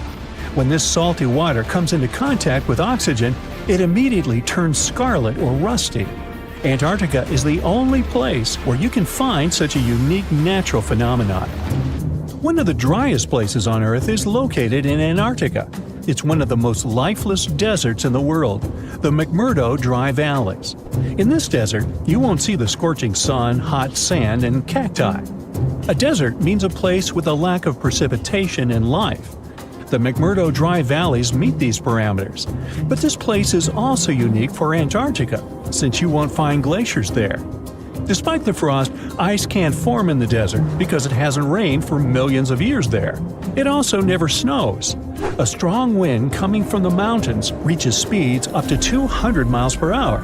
It would be difficult for you to stay on your feet there. The wind is filled with moisture. It heats up and evaporates all the liquid and snow in the desert because of its high speed. Only dry air reaches the ground. But you can find several lakes there. They don't freeze, only thanks to the high concentration of salt. The water is so salty that large life forms can't develop there. But scientists have found microscopic organisms near the lakes.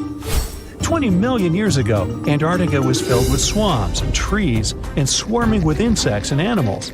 But now, it resembles the surface of Mars, literally. Scientists and astronauts are exploring such regions as the McMurdo Dry Valleys, since the natural conditions there are similar to those on the Red Planet. So, before you go to Mars, you can practice living in similar places on Earth. Also, scientists discovered an underwater world in the Antarctic filled with hundreds of amphipods, crustacean animals similar to shrimp. Wait a minute, it happened in the Antarctic? But the McMurdo Dry Valleys are located in Antarctica. Well, the words are very similar, but what is the difference? Oh, and don't forget the Arctic. The Antarctic is the region in the southernmost part of Earth that houses the continent of Antarctica, and the Arctic is another land altogether. They have the same natural conditions, frost, ice, and snow, but they're located in different parts of the planet. The Arctic is at the North Pole, Antarctica is at the South Pole. Now, back to the discovery. Scientists put forward theories that the ice of the Antarctic hides a vast network of freshwater rivers and lakes, and in 2022, they found a new ecosystem. Researchers explored the Antarctic Ross Ice Shelf and its underwater rivers. This is a massive piece of ice floating in the ocean. A team from New Zealand used a special drilling rig equipped with a hot water supply to drill a hole 1,640 feet deep. That's more than the height of the Empire State Building. Then, they lowered some video cameras and saw thousands of crustaceans swimming in different directions. So it seems they're very unorganized. In the waters of the Antarctic, you can also meet some of the scariest creatures on the planet. These are sea spiders. They got this name because they resemble land spiders, but they're actually a species of marine arthropods. And unlike land spiders, those in the ocean are much larger. They look like 8 strong legs without a body. One such spider can be a dinner plate in width. Some of them have no eyes and have proboscises instead of jaws. Sea spiders are poorly studied because they live in deep, cold waters. Antarctica hides many little-known animals. There are long tunnels in its glaciers leading to scary darkness. On this cold continent, people have found the remains of giant dinosaurs and other ancient creatures, such as the ancestors of modern ducks. Many underground rivers and lakes hide unexplored wildlife. Even the ice here can be weird. Take a look at these striped icebergs. They have blue, black, green, and turquoise shapes. The color depends on the conditions of the water during freezing. For example, green lines appear because of algae. Blue ones form when the water freezes too quickly. Okay, I'm freezing. Time to go thaw somewhere warmer. Hawaii. Yeah. In 1952, an Air Force plane called C-124 Globemaster II crashed into a big mountain while flying from Washington to Alaska. Sadly, everyone on board, 52 people in total, didn't make it. The bad weather at the time made it hard to find the crash site, and even later, any attempts to locate it failed. But in 2012, a helicopter crew doing a training mission spotted the pieces of the crashed plane on a glacier called Colony Glacier in Alaska. They started looking for more pieces and confirmed it was indeed the missing plane. Since then, every summer for about a decade, different military groups have been helping in an operation called Colony Glacier.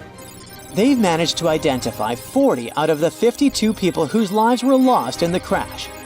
The soldiers taking part in this mission take their promise seriously to never leave a fallen comrade behind. They believe it's their duty to bring back those who didn't make it. Another discovery comes from the Alps. In 1991, some hikers exploring the picturesque Alps stumbled upon a human body. It was half frozen in ice at the top of a mountain pass between Italy and Austria. At first, the local police thought it might be a mountaineering accident. But in a few weeks, archaeologists started claiming that this guy might have lived more than 5,000 years ago. They eventually gave the frozen fellow the nickname Ötzi. He was named after the nearby Ötztal Valley. He's become quite famous as the oldest ice mummy on record. Ötzi's frozen state might not be as unique as we thought, and that's where things get really cool. Archaeologists have another theory. See, at first, everyone was convinced that Ötzi marked the start of a cooler period because he had been frozen in the ice without any interruptions since he had lost his life.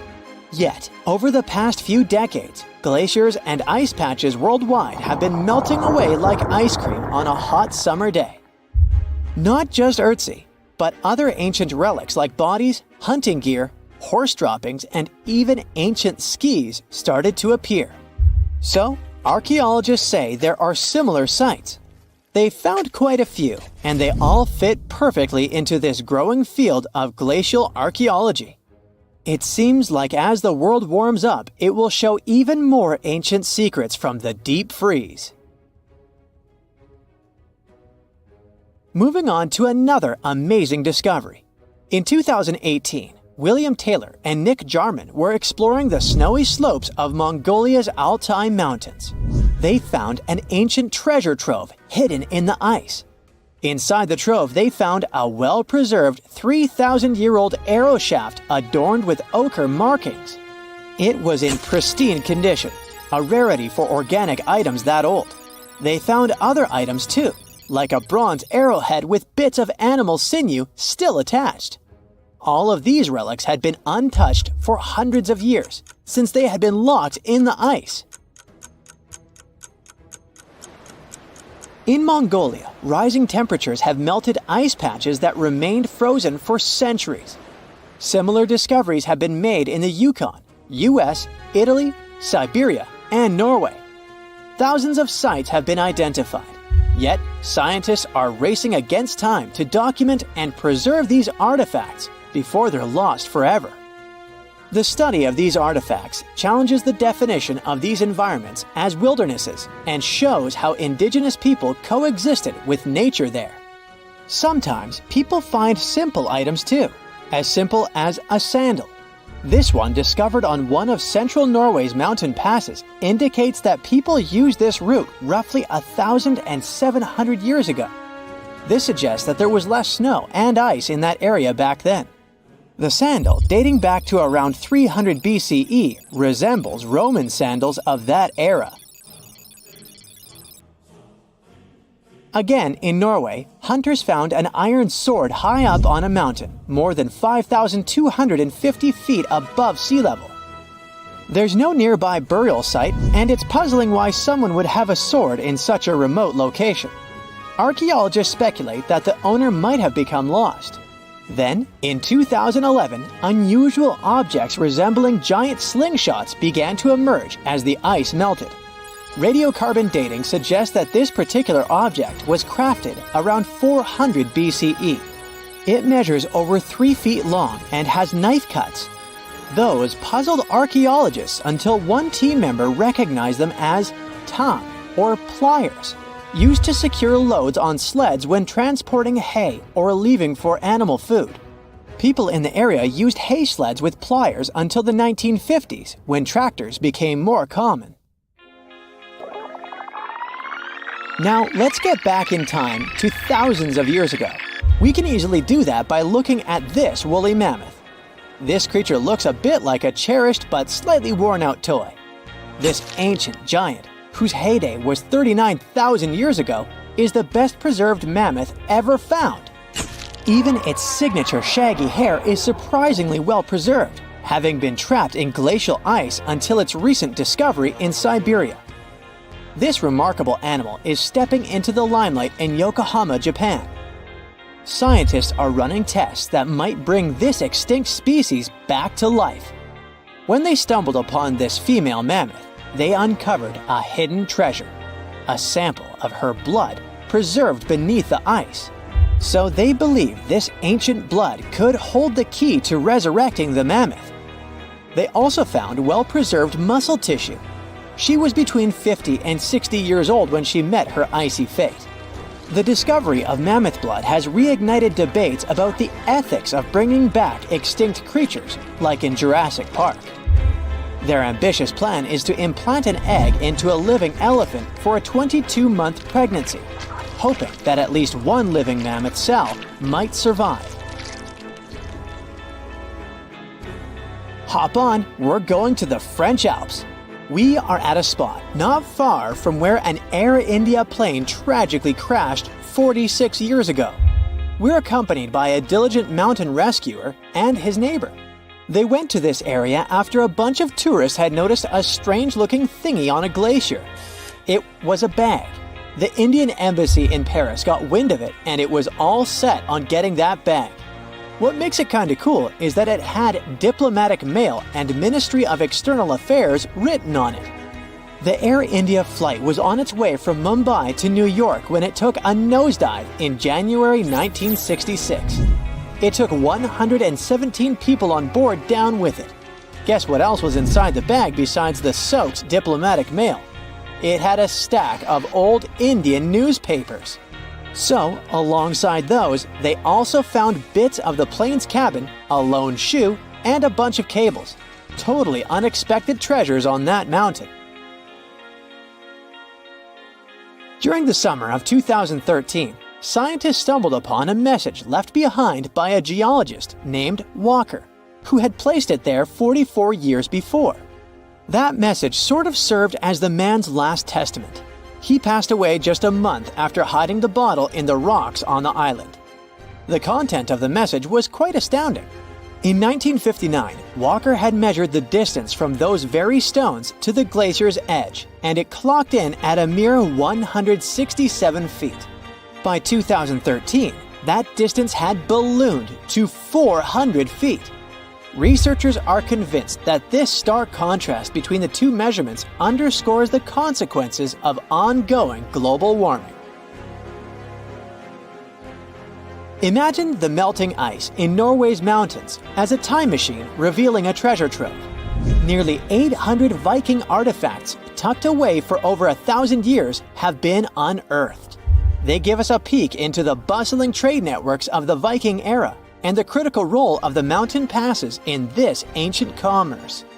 Among the finds are leather shoes, cozy woolen mittens, stylish tunics, feathered arrowheads, horseshoes, walking sticks, and kitchen gadgets from the Viking chef's toolkit. There are even Viking pack horse souvenirs.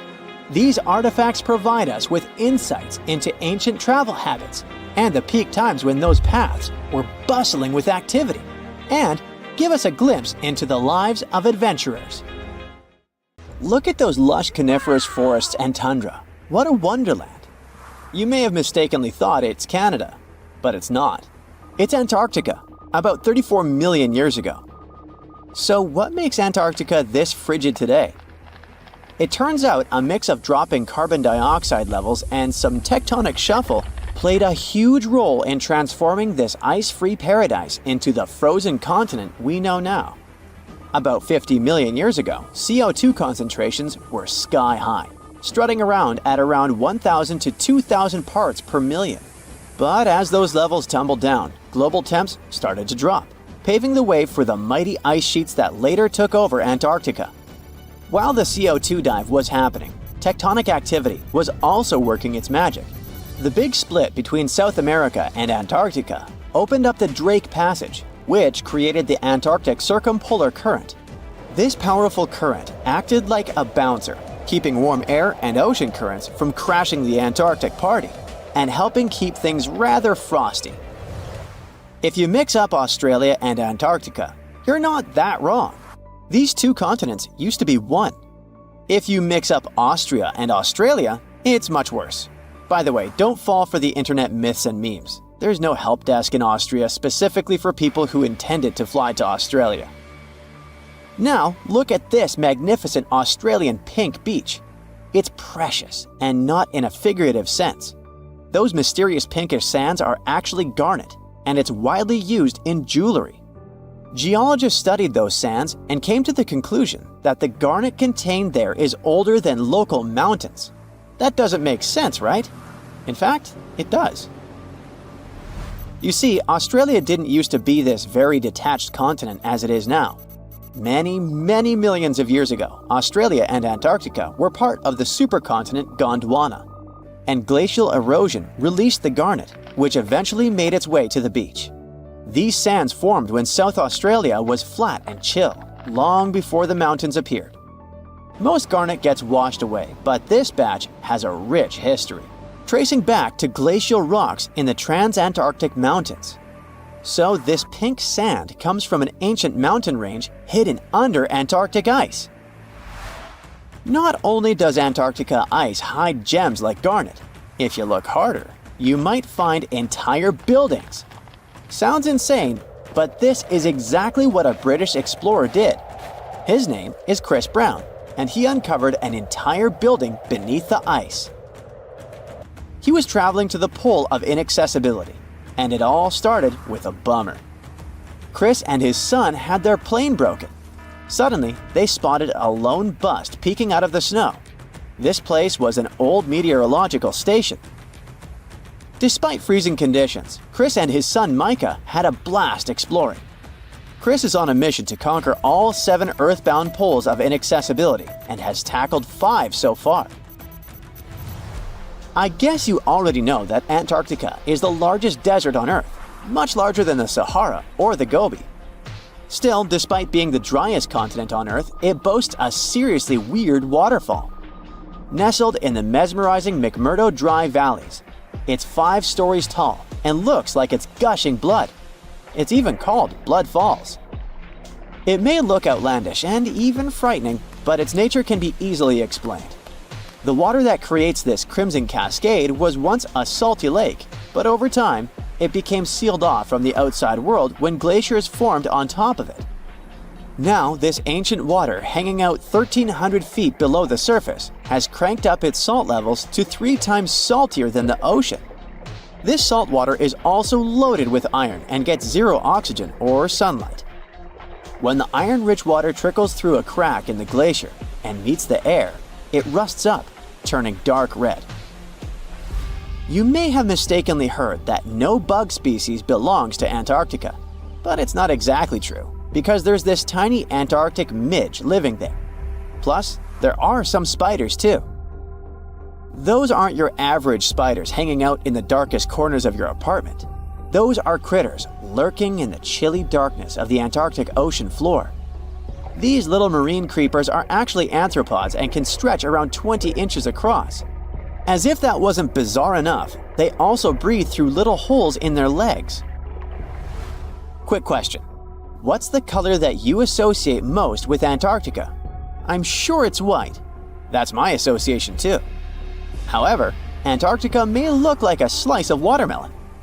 That colorful snow comes courtesy of a tough little algae called Chlamydomonas nivalis. When things start to warm up during the Antarctic summer, these little guys release their vibrant red and green spores, painting the snow in wild and funky colors. But it's best to steer clear because that snow is not just a pretty sight. It's also toxic and definitely not edible. Searching for fossils is always a blast, but when you're in one of the most remote spots on the planet, it gets even more exciting. A diverse team of scientists recently hit the mother lode, pulling in over a ton of fossils from ancient marine life, dinosaurs, and birds from the late Cretaceous period, about 71 million years ago. Their adventure kicked off with a flight to South America, followed by a 5-day trek through the infamous Drake Passage. Upon reaching Antarctica, they set up camp using helicopters and inflatable boats. You might be thinking, why dig in Antarctica with all that ice? Well, it turns out there are places where rocks pop up, depending on the season. The team went to James Ross Island, located in the Antarctic Peninsula, and they went there during February and March. And that's one of the few parts of Antarctica where in summer, rocks are exposed, and those rocks can come from the age of dinosaurs.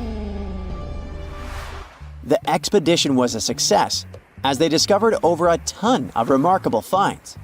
Next up, the fossils will head to Chile before making their way to Pittsburgh's Carnegie Museum of Natural History.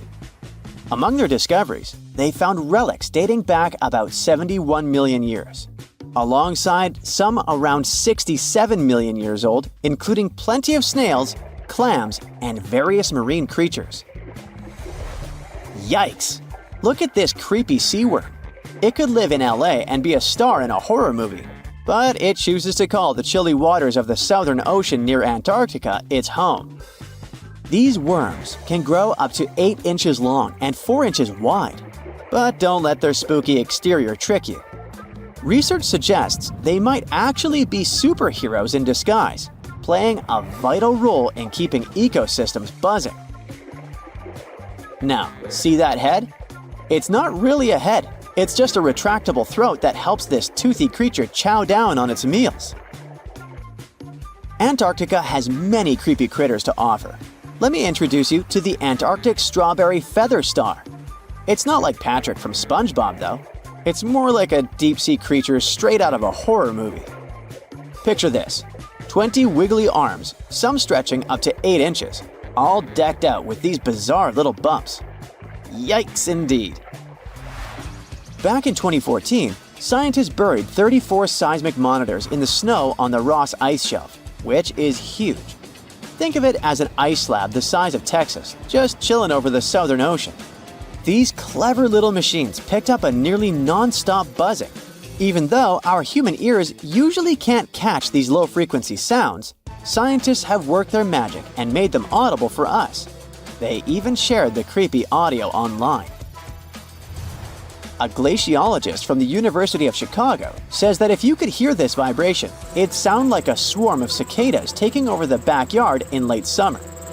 But these glacier explorers weren't trying to capture spooky tunes. They're actually on a mission to monitor the Ross Ice Shelf because things are heating up, literally, and the ice is melting faster than ice cream on a hot day. Ice shelves are like Earth's safety plugs, keeping all that massive ice from surging into the ocean. So what exactly is making all that noise? It's likely just strong winds whipping across ice dunes, creating a kind of natural vibration.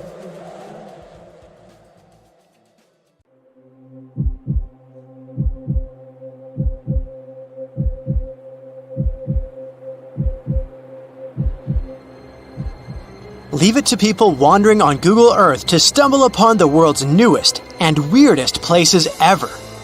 Like this mysterious pyramid discovered in Antarctica. Soon enough, the internet blew up with all sorts of theories regarding this unusual shape. Could it be a sign from a different life form? Is this pyramid indeed natural, or is it man-made? For starters, it's not the first time we've discovered a pyramid in the Antarctic. The first one was observed by the British Antarctic expedition in the 1910s and kept secret for a long time. Its discovery being kept hidden only added to the mystery. A second such structure was discovered in 2016, which further increased the interest in the matter. The mystery was soon enough deciphered by scientists. These formations are just mountains. They're located near the Ellsworth Mountains, a range over 250 miles long, so they're just mountain peaks that have broken through the ice sheet. As for their particular shape, it's just a coincidence. Pyramids are found throughout nature. The Matterhorn in the Alps and Mount Ballenstinder in Iceland, for example, are quite similar in terms of shape. As for the official name of these peaks, they're called nunataks, or peaks of rock peeking through a glacier or an ice sheet. Antarctica has way more incredible features, like the fact that it's home of 60 to 90% of the world's fresh water. That's because its ice sheet is the biggest on our planet, stretching across 5.4 million square miles. I'll spare you the calculations, but that leaves only 1% of the continent ice-free. Antarctica's ice reaches 2.7 miles thick at its deepest point, meaning half the height of Mount Everest. Should it ever melt completely, our sea levels would rise to roughly 200 feet. It wasn't always this cold, though. At some point in our planet's history, Antarctica had some average temperatures as the city of Melbourne has today. It took a lot of research, but scientists figured out that Antarctica's temperatures could have reached up to 62.6 degrees Fahrenheit. Sure, that was 40 to 50 million years ago, but if you think about it, it was at the same time when dinosaurs roamed our Earth. Time is also different on this icy continent. All the lines of longitude that help us calculate different time zones merge into a single point at the South Pole. Here, there are 6 months of daylight in the summer, followed by 6 months of complete darkness during the colder season. So, scientists working here stay, on average, in the same time zone they've come from.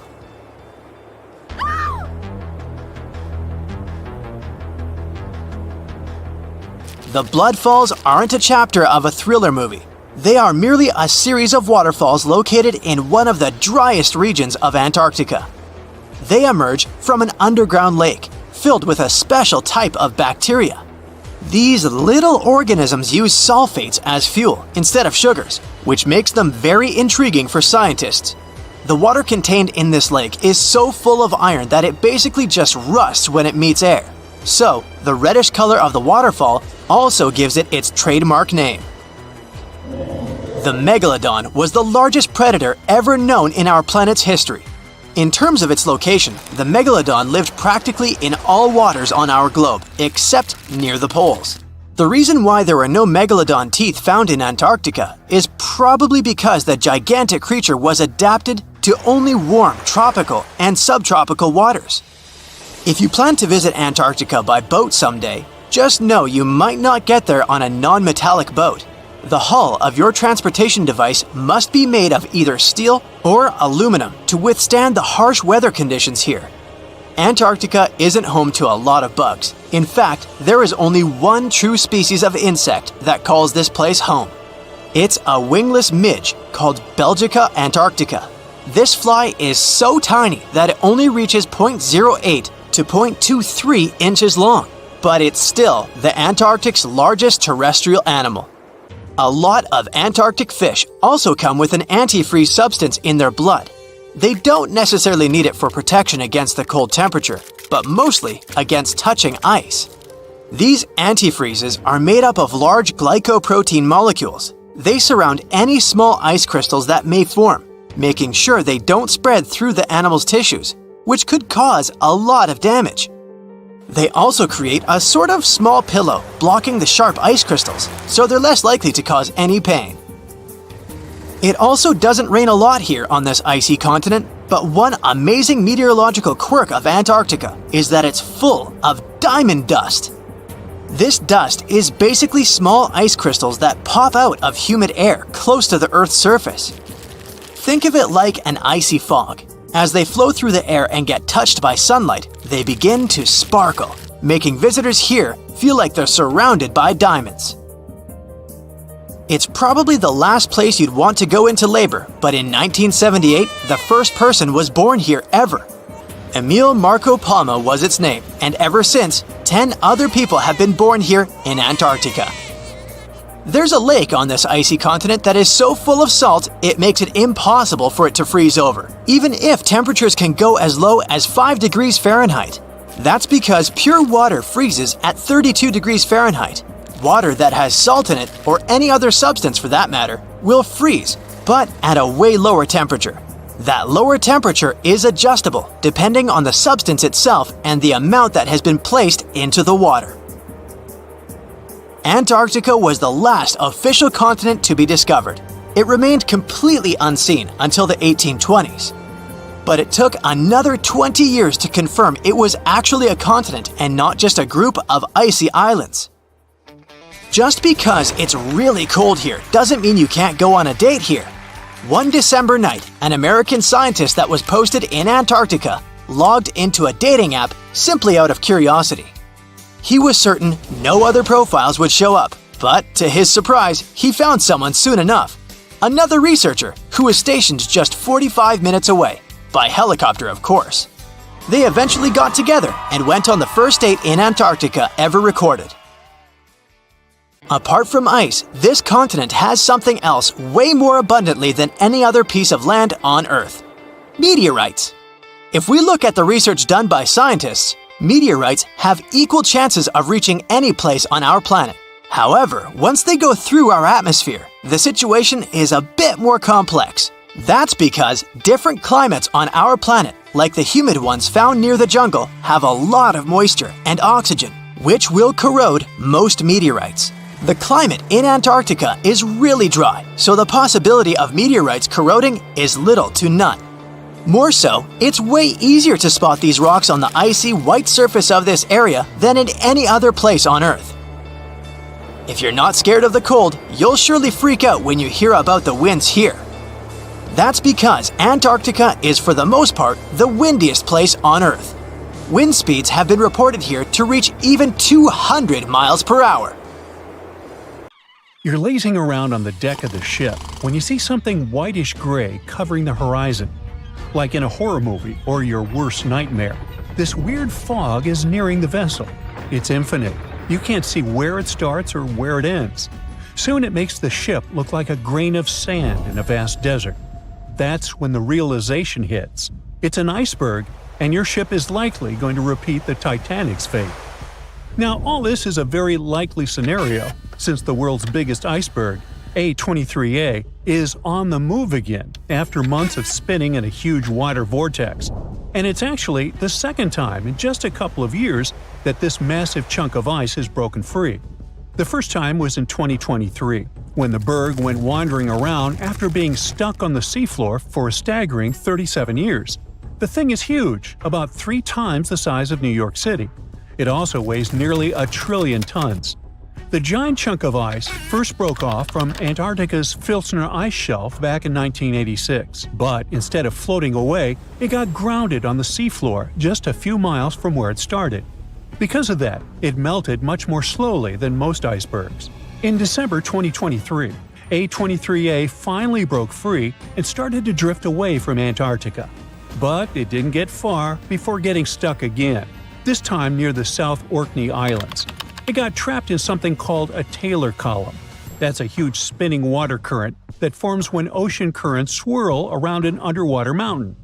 At one point, A23A was rotating around 15 degrees counterclockwise every day. Luckily, as of December 2024, the iceberg escaped the Taylor column and is now slowly moving again. Researchers are super curious to see if it'll follow the same path as other giant icebergs that have broken off from Antarctica, or if it'll find its own unique way. Such enormous icebergs, such as A23A, release nutrients into the water as they melt, and it can actually create hot spots of life in parts of the ocean that are usually pretty empty. But there's still a lot we don't understand about how the size, shape, or origin of the iceberg might affect that process. So, to figure it out, scientists have been collecting water samples from the areas A23A is expected to pass through, and they'll keep collecting samples as it drifts along. Hopefully, it'll give us a better idea of how massive icebergs like this one influence the ocean around them. By the way, the glacier our monster of an iceberg was once part of could be very, very old, literally ancient. In Antarctica, the oldest glacier ice might be close to 1 million years old. Over in Greenland, the oldest glacier ice is more than 100,000 years old. And in Alaska, the oldest glacier ice ever recovered, found in a basin between Mount Bona and Mount Churchill, is only about 30,000 years old, a mere child. At the same time, in a typical Alaskan Valley glacier, it only takes about 100 years for newly formed ice to travel through the entire length of the glacier. For something like Bering Glacier, which is Alaska's largest and stretches over 140 miles, the ice can move through the whole thing in less than 400 years. And that's a lot of movement for such a massive glacier. Now let's move on to Iceberg Alley, a stretch of the Atlantic Ocean that runs from the Arctic to Newfoundland. If you want to see as many icebergs as you can, that's the place to be. Tons of icebergs float through this place every year. Most of them come from Greenland. In spring and summer, big chunks of glaciers break off and get carried by north-south currents through Baffin Bay into the Labrador Sea, where they eventually melt. Some icebergs also come from Canada's shoreline, traveling through the Davis Strait and into the Labrador Sea before drifting along Newfoundland's eastern and western coasts. These massive ice chunks are really old too, about 10,000 years. Every year, about 400 to 800 medium and large icebergs pass through Iceberg Alley. How fast they drift depends on their size, shape, currents, waves, and wind, but the average speed is less than a half mile per hour. Now, there are 6 types of icebergs that make their way through Iceberg Alley. Tabular icebergs are flat slabs of ice, much wider than they are tall. Blocky icebergs have steep sides and sharp angles, like cut-off pyramids. Wedged icebergs have one steep side and one sloping side. Dome icebergs have a rounded top. Pinnacle icebergs have one or more steep peaks sticking up. And dry dock icebergs are U-shaped with a hollowed-out section. They all look incredible. Comment below which is your favorite type. Anyway, as these icebergs drift south, the warmer water speeds up their melting, making them pretty unpredictable and sometimes dangerous. Nowadays, satellites help track medium and large icebergs to prevent accidents, but smaller icebergs can still be risky for small boats. One iceberg made headlines in 2018 when it got unusually close to the Newfoundland village of Fairyland. Pictures of the giant iceberg towering over the village's houses went viral. It got stuck in a 330-foot deep water, which turned out to be too shallow for its massive size. And now I'll take you on an unusual journey to the past to witness the birth of something beautiful and equally disastrous. Its very existence led to one of the greatest tragedies in history. Watch, an enormous chunk of ice is breaking off a glacier in southwest Greenland. It's made of snow that fell over 100,000 years ago, when mammoths were still wandering around the planet. The enormous iceberg starts its long journey. It stretches more than 1,700 feet in length and weighs 75 million tons. Despite its size, it's pretty peaceful and stays far away from ships and the busy transport routes near where it was born. But then, it starts floating south, much farther than most icebergs ever get. Usually, icebergs like this melt way before they reach such warm waters. Out of the 15,000 to 30,000 icebergs that drift away from Greenland's glaciers every year, only about 1% make it all the way to the Atlantic. So the fact that this iceberg keeps going and reaches over 5,000 miles south of the Arctic Circle by April makes it truly unique. Even after months of melting, this block of ice is still incredibly massive. It weighs around 1.5 million tons, which is almost twice as much as the Golden Gate Bridge. Above the water, its visible parts tower more than 100 feet high. But like most icebergs, the majority of it, about 90%, is hidden below the surface. The iceberg's story takes a tragic turn on April 14, 1912, when, guess what? Yep, it comes across the ocean liner Titanic. The ship is about 370 miles from Newfoundland in the North Atlantic Ocean when the iceberg seems to appear out of nowhere. The crew doesn't spot it until just minutes before the crash. Why don't they see it sooner? That's a good question. Now, most people imagine icebergs as tall, bright, white chunks of ice, maybe even covered with snow. But in reality, icebergs come in all sorts of colors. Some are striped, patterned, or even have candy-like swirls, and they can also be black. There are two ways an iceberg can turn black. When the ice is extremely pure, with no bubbles or cracks, then it absorbs all the light instead of reflecting it, making it look black. Or a volcanic eruption can cover a glacier in ash. If ice from that glacier breaks off, it can have a dark or black color. Now, scientists still aren't sure why the Titanic's iceberg looked dark, or even if it really did. But one sailor who was on the lookout in the crow's nest said it seemed black. Another described it as gray or dark gray. One theory is this iceberg could have been a blackbird, which forms when the top part melts, causing the iceberg to roll over. If the bottom is smooth enough to absorb light, it looks dark. But even if the iceberg wasn't truly black, nighttime could have made it much harder to spot. Icebergs don't reflect much light, especially if they're jagged or vertical. They end up blending into the dark, shimmering ocean. Without radar, icebergs at night are incredibly hard to see, which is probably why the Titanic's crew didn't notice it in time. Do you know that NASA explores not only stars, planets, galaxies, or black holes? Hard to believe, but yes. The agency also works on discoveries here on our home planet Earth. So what has NASA recently discovered? Is there life under the ice? While they were analyzing data recently, they discovered something unbelievable hiding under Antarctica's ice. And this discovery not only changes everything we know about the whole water system of the Earth, but it may also help with research about life in space. Humankind's existence might depend on understanding Antarctica and its secrets. So, the recent discoveries reveal vital information about our survival. But before we continue, let's see how much you know about this place, where it's only ice as far as your eyes can see. Antarctica is one of the world's 7 continents in the southern hemisphere. It's the 5th largest continent in terms of total area, and that means it's almost twice the size of Australia. Want to see real meteorites? Go to Antarctica. Due to its dry climate, Antarctica is one of the best places to observe space. But what's even greater is that you can find meteorites on the white surface of the continent. Scientists have already plucked about 45,000 meteorites from the ice. and they think they can see another 300,000. Since there aren't many terrestrial rocks there, it's easy for them to spot them thanks to their dark color. Antarctica's dry desert environment also helps preserve them, even the ones that fell to Earth more than 1 million years ago. And can you imagine any volcanic activity in Antarctica? It's hard. But this place is where fire meets the ice. West Antarctica is where most volcanic activity occurs.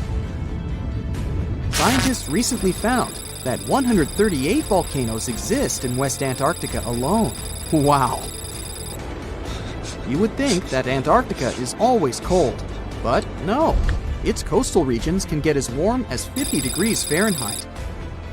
But have you ever wondered what Antarctica would look like if there were no ice?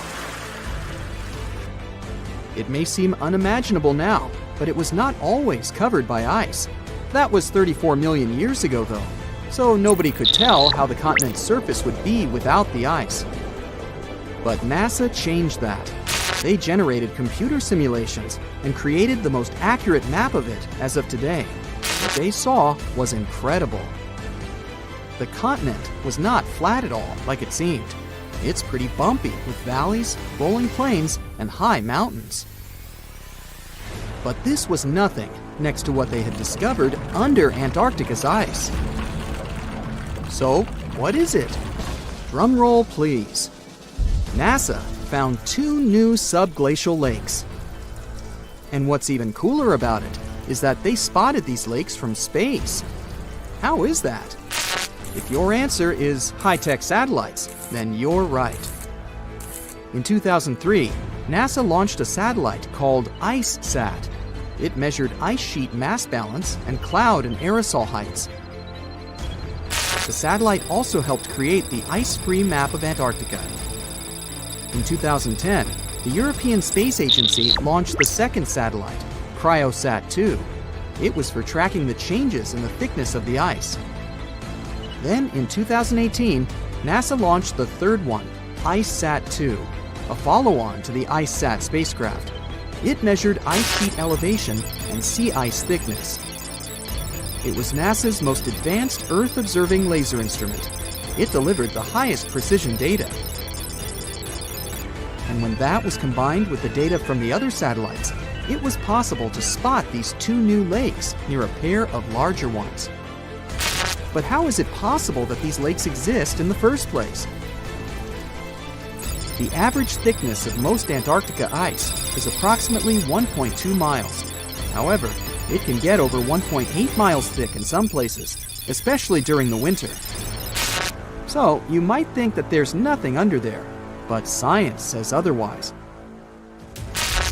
It's not quite possible to see it with your bare eyes, but the continent's ice is slowly but constantly flowing in different directions under the force of its weight.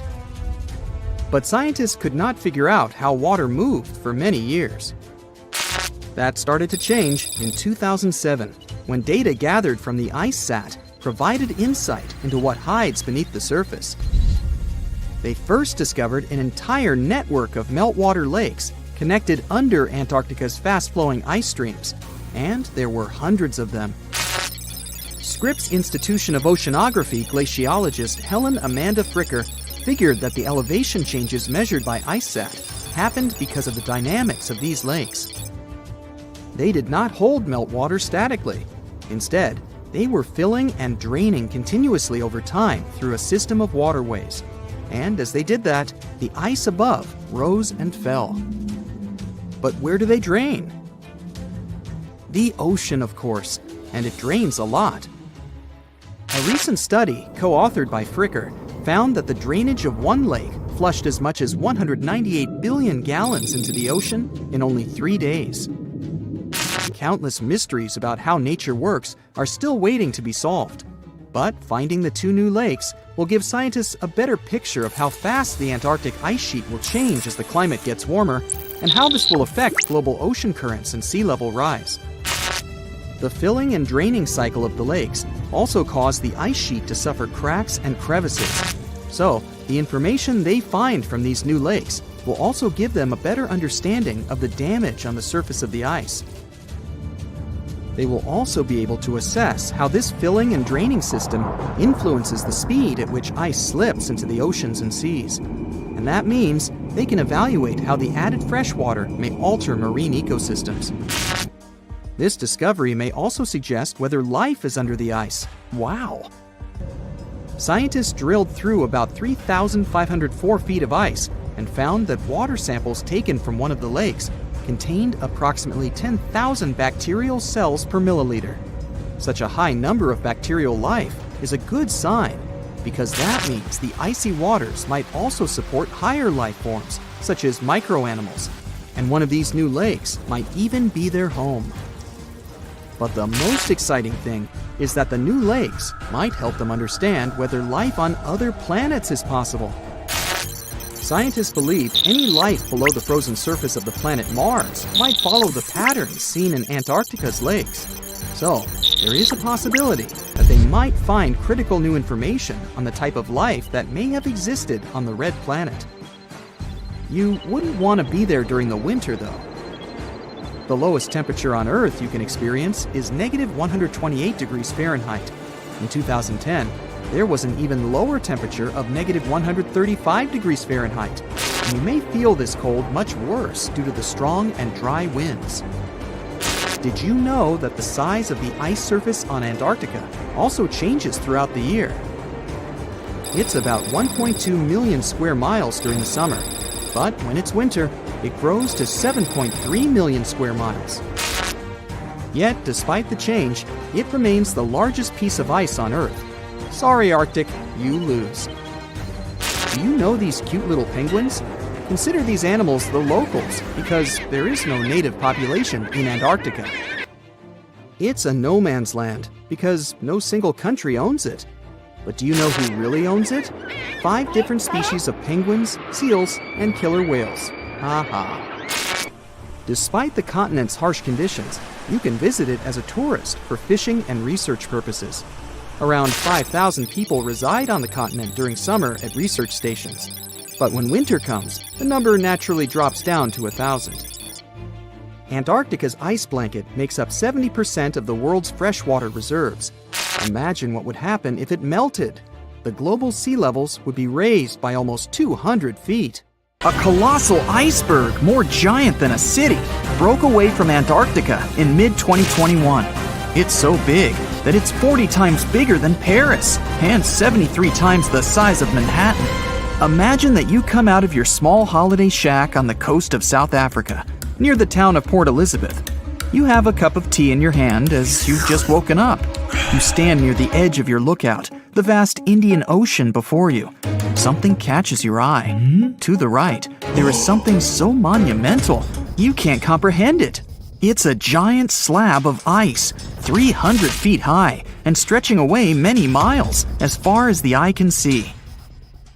It rolls slowly, but relentlessly on, heading out into the deep sea. If it goes far enough, it could reach the western coast of Australia. Playing in front of it are a pod of dolphins, like they sometimes do off the bow of a ship. Yet they're just specks compared to the mammoth size. You're so shocked that you drop your cup. Your eyes are as big as saucers. It's like something out of a science fiction movie. Are you dreaming? Are you seeing things? Nope. It's A76. It's real, and it's currently on the move. What could happen to it is anyone's guess. Well, scientists have a few theories, but let's get a grasp of its size first. The iceberg is 110 miles long and 16 miles wide. It's basically the shape of a gigantic finger.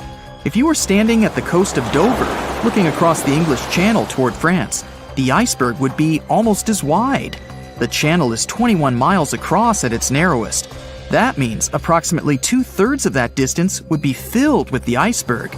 That's if it were drifting finger pointing down, so to speak. If it were facing the other way, it could still enter the English Channel, but as it got closer to the narrowest points, it would smash into the coasts of both England and France. It would go up over land.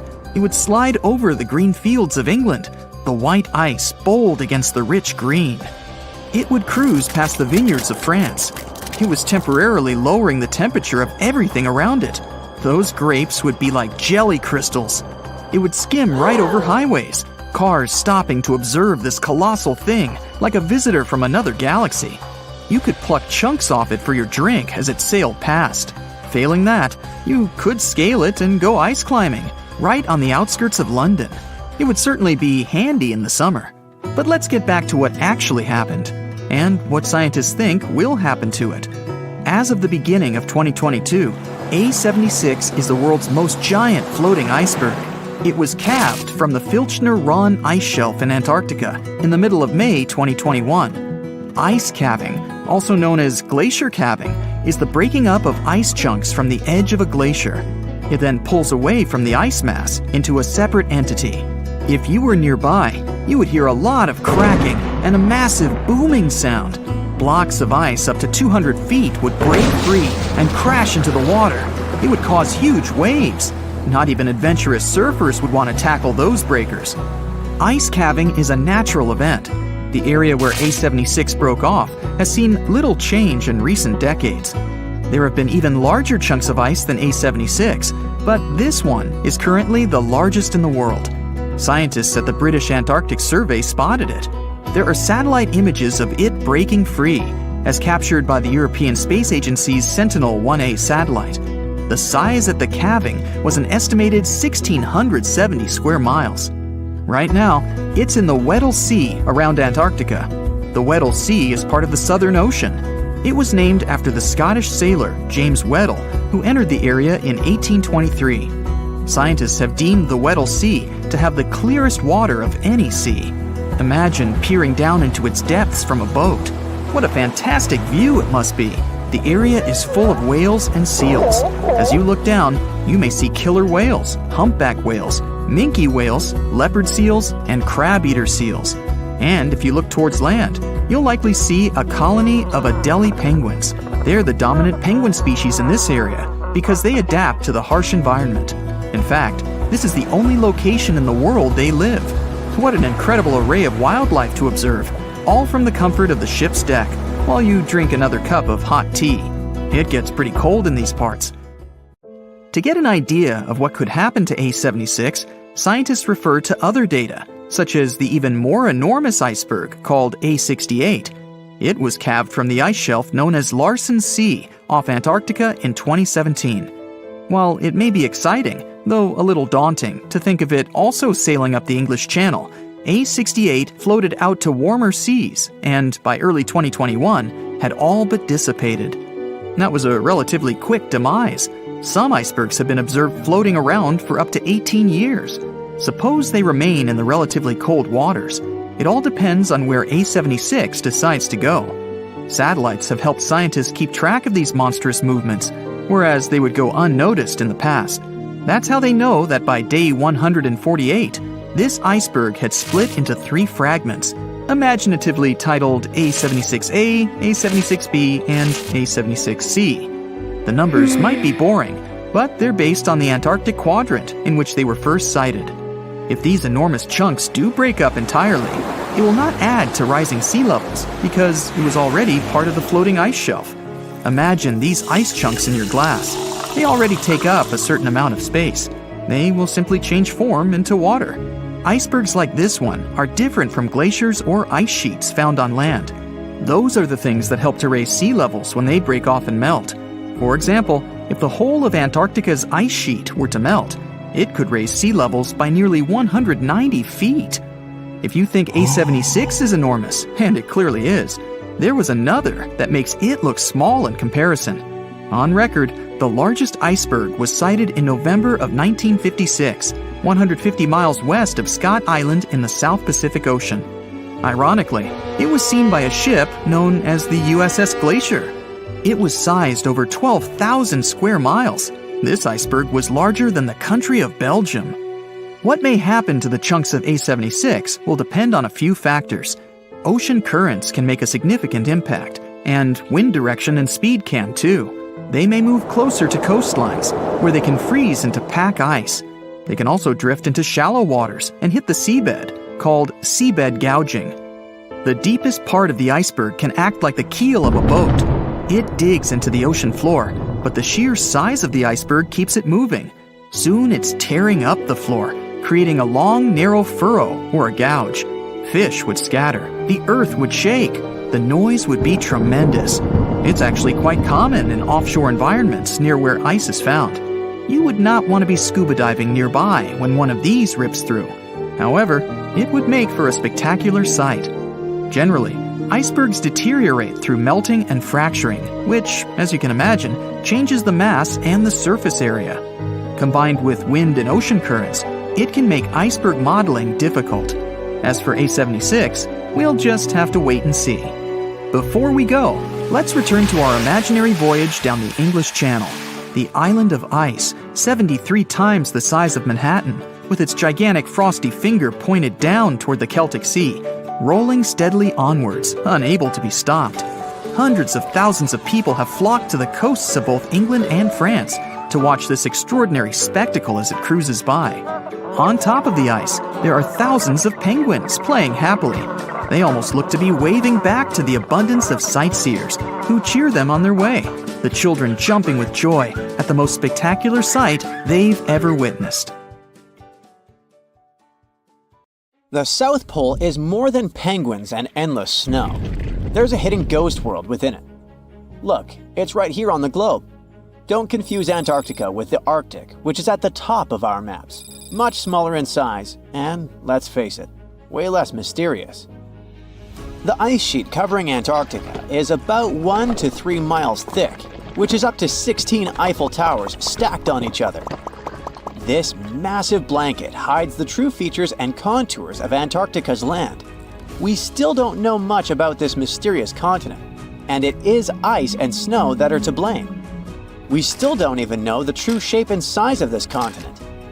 Mapping Antarctica without some huge shovels is an incredibly hard task. But satellites learned to penetrate the ice with their cameras.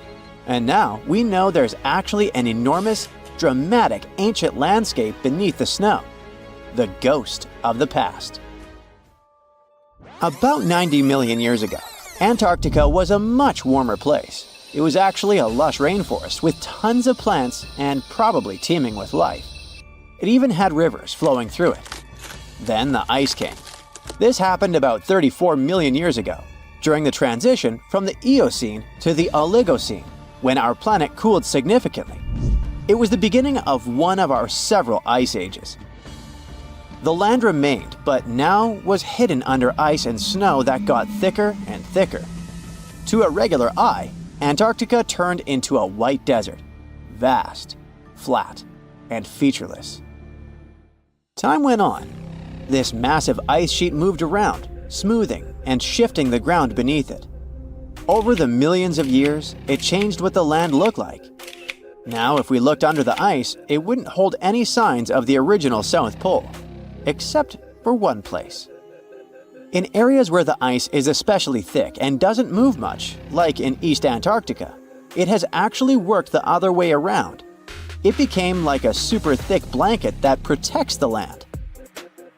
Normally, things like wind or rain slowly wear away the ground over time, changing its shape. But since we have this protective ice blanket, it prevents these natural processes from reaching the stuff underneath. So, the ground stayed almost the same for millions of years, like it's been frozen in time. This special area near the Aurora and Schmidt subglacial basins has become the ghost of Antarctica's landscape. This place was barely touched even since it was first covered in snow 34 million years ago. This is a historical footprint, a place that can tell us what Antarctica's ground looked like before it became a freezing nightmare. As scientists peered under East Antarctica, they saw an amazing ghost. The traces of the rivers that were flowing there millions of years ago, various valleys, and some weird little islands, as well as 3 big chunks of land shaped like the letter U. Hey, what's that all about? You see, the continents on our planet are moving constantly, sliding along the red-hot lava mantle like cereal on milk. Over history, they came together and broke apart several times. Hundreds of millions of years ago, several continents were a part of one enormous Gondwana. Antarctica was one of them. It used to be one huge landmass. But when Gondwana broke apart, the poor continent got stretched by tectonic forces. Parts of land were pulled away from each other. Whoosh! And they got torn apart. And that's how we got these big chunks or blocks of land under thick layers of ice. In any case, scientists now want to explore this ghost a bit more. But to study it deeply, they need to actually drill down through the ice, like using a straw to get to the bottom of a thick shake. This will help them pick up some rocks and dirt from way below to learn more about the Earth's history and climate. Antarctica is the 5th largest continent in the world, approximately bigger than the entirety of Europe or Australia, competing with the entire South America in size. Aside from East Antarctica, we discussed there are several more regions: Antarctica Peninsula, South Pole, West Antarctica, and the Ross Sea. The continent is basically a frozen sandbox, and all its hidden, mysterious landscape is actually less explored than Mars's terrain. We only know for sure that without ice, it wouldn't just be flat and empty, but an entire world full of big mountains, huge canyons, and even fiery volcanoes. Some of these volcanoes are so huge that they peak above the layers of snow. In West Antarctica alone, there are at least 138 volcanoes, though only about 8 or 9 are active today. One of the craziest ones is Mount Erebus, the southernmost volcano and the tallest one on the continent, about 12,500 feet high. And deep beneath the ice sheet, this guy hosts incredible, beautiful subvolcanic caves. The temperatures there are warm enough for t-shirts. The Antarctic Peninsula, or Lesser Antarctica, looks like a bunch of mountainous islands deeply underground. It has newer volcanic rocks that are part of the Pacific Ring of Fire, which is like a giant circle of volcanoes and earthquake zones around the Pacific Ocean. The Greater Antarctica is a huge part, almost as big as Australia. It consists of East Antarctica and the South Pole. Beneath the ice, it's a place of rocks that have been around for a very, very long time, including the special zone we mentioned. You probably know that Antarctica is nearly devoid of humans. No wonder, with a mean temperature of about -46 degrees Fahrenheit. But even though this place is horrifyingly cold and deserted, life still clings on. You guessed it, in the underworld. In 2017, scientists found DNA traces of algae, moss, and even possibly unknown small animals in the deep caves. That means that even in such crazy conditions, there are still unique ecosystems thriving in little isolated warm pockets beneath the snow. There was another incredible find beneath Antarctica's Ross Ice Shelf, a lively ecosystem vibing within an underground river. Scientists have long suspected that Antarctica's underworld should have some freshwater lakes and rivers. One day, a satellite spotted a groove there. They decided to explore it and used a hot water drill to melt their way through the ice. As they reached the underworld, they dropped a camera into one of those hidden fresh rivers. And at first, they thought they'd find just some rocks or something. But instead, they stumbled upon hundreds of amphipods, tiny shrimp-like creatures. Little ones instantly swarmed around the lens. Shrimps blocked the camera and scientists couldn't check out what they wanted to. Pretty funny, but at least that means that there really is an important ecosystem deep within Antarctica. Now, they're gonna explore it. And all this is just the beginning of the mysterious underworld. Antarctica's snow also hides the deepest canyon on Earth under the Denman Glacier. Well, Mariana Trench is still the deepest point on Earth, but it's a part of the oceanic crust, geologically speaking. Also, in 1958, explorers found a huge mountain range under the ice, as big and tall as the famous Alps Mountains. The range stretched for about 745 miles with peaks as high as 1.7 miles. And all this magnificence is buried under tons of ice. Who knows what else we might find there? Antarctica holds about 60% of our entire planet's fresh water, which means it would be pretty bad if it melted. For example, there's this Doomsday Glacier, officially known as Thwaites Glacier. It's a huge ice formation, about the size of Florida, and it's melting right now. Every year, the sea levels rise by 4% because of it. If this guy melts away completely, the sea levels all around the world will increase by 2 feet, which might not sound like a lot, but it would be catastrophic for coastal areas. Luckily, researchers have found that even if its ice shelf were to collapse in the next 50 years, the glacier itself wouldn't retreat as quickly as they feared. It's still losing ice rapidly, but it would be quite a slow process. We're in Siberia. It's so cold here that freezing gusts of wind are burning your face. All that white snow seems to be blinding you. This place resembles Antarctica because of the permafrost. Recently, a group of scientists researched one of the local rivers. With the help of a drilling rig, they extracted several samples of frozen soil. The scientists were shocked to find living creatures inside the ice. Later in the laboratory, they realized that the creatures were microscopic multi-celled organisms known as deloid rotifers. These creatures looked like little worms. Scientists knew that these worms could live in frozen conditions for up to 10 years. But the age of the rotifers found in the ice was about 24,000 years. And after defrosting, they began to reproduce, as if they had been sleeping for several hours, not thousands of years. Further analysis showed that these organisms could stay frozen for hundreds of thousands of years. The rotifers might have lived during the time when people didn't invent the wheel yet. And this isn't their only superpower. Deloid rotifers are among the most radioactively resistant animals on Earth. They can survive in places where there's no oxygen and water. They can also stay alive in areas with high acidity and can live without food and water for a long time. By the way, these are not the only creatures that are known for living for thousands of years. Particular types of moss and some microorganisms are also almost immortal.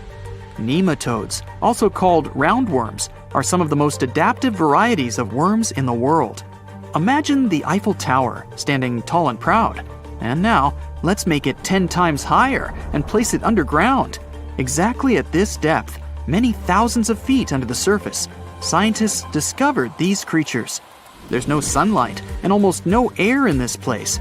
And since it's much closer to Earth's core than the surface of our planet, the temperature here is higher than in the middle of the hottest desert.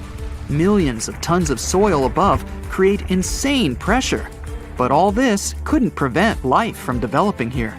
When roundworms run out of air, food, or when the temperature becomes too high, they get into a unique state of stasis, or deep hibernation. In this mode, the worm's metabolism slows down, and almost all the processes in their bodies stop. The creatures can sleep for a very long time, and only wake up when the environment becomes more livable. By the way, you don't have to go so deep underground to find these creatures. Nematodes are found all over the world. They can live in hot springs, deserts, high in the mountains, among the harsh ices of Antarctica, or inside animals and humans. Our next invulnerable creatures are tardigrades, also known as water bears. These are microscopic 8-legged invertebrates closely related to arthropods. It's impossible to see them with the unaided eye. But a conventional microscope will allow you to see tardigrades in detail.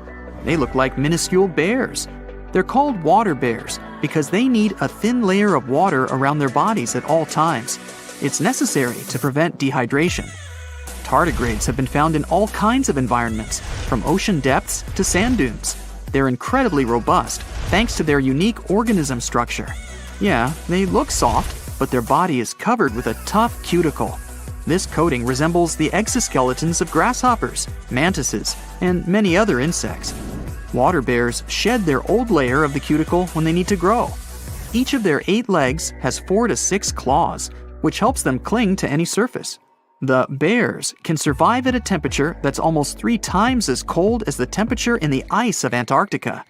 Heat doesn't harm them either. They have been proved to survive at the temperature that makes water boil. Also, water bears are not afraid of radiation and high pressure. In the depths of the ocean, pressure can destroy alloys of the strongest metals, but these creatures can withstand pressures 6 times greater. But the coolest thing is that they can live in the vacuum of space. Our planet has a magnetic field. This is a shield that protects us from solar radiation. Tardigrades don't need this protection. They can go into near-Earth orbit and come back unharmed, all thanks to a protein protecting their DNA from ionizing radiation. Like other immortal organisms, water bears can fall into a state of cryptobiosis. Tardigrades pull their head and legs inside their bodies and fall asleep. If the surrounding conditions suggest freezing, drying out, or experiencing a lack of oxygen, they will remain in this barrel form until the situation improves. So those are microscopic organisms and microbes that can only be seen through a microscope. But how about something bigger? Meet ironclad beetles. They live in the southwestern US and Mexico. These insects can not survive high temperatures, live without oxygen, or in conditions of increased radiation. But their shells are so tough that they can only be pierced with a drill or hammer. Their durable exoskeletons are made of a special substance, chitin. It can also be found in the armor of crabs or shrimp. And still, the chitin of the ironclad beetle is so durable that it allows this creature to withstand the impact of a car moving at high speed. In times of danger, they can hide their whiskers and strong legs in special recesses in their shell. Other animals can't bite through the armor, so they spit the beetle out and leave to look for lunch somewhere else. As soon as the danger disappears, the bug stretches out its legs again and goes about its business. Also, the armor saves the beetles from dehydration, which is very useful in hot areas of Mexico and the southwestern US. Inside the exoskeleton, they can store moisture. In other words, these bugs can absorb water whenever they find it and transport this liquid inside themselves. The next creatures are incredibly fragile, but they know how to survive in places where almost no other animals can live. We're going to the southeast of Romania, near the Black Sea. Here, on a desolate wide plain, you can notice a pit. This is a mine leading deep underground. The air on the surface of our planet usually contains around 20% oxygen, but in the mine, it's only 10%. Inside the cave, the air also has an increased content of hydrogen sulfide and carbon dioxide. People can't breathe there without an oxygen tank. We can probably say that the water and air there are poisoned. Almost no animals would be able to survive here. Still, 48 species of living organisms have been found in this cave. 33 of them are newly discovered species. And they aren't the only microbes or bacteria that can't be seen without a microscope. Something bigger lives here. Strange white snails crawl over the walls of the mines. Transparent shrimp and a bunch of unknown kind of leeches swim in the water. White centipedes with huge whiskers and creepy white spiders run on the ground. And they all have been growing here for almost 5 million years. You might notice a water scorpion and another unidentified species of this animal. It doesn't look like its relatives living in hot sands or tropical forests.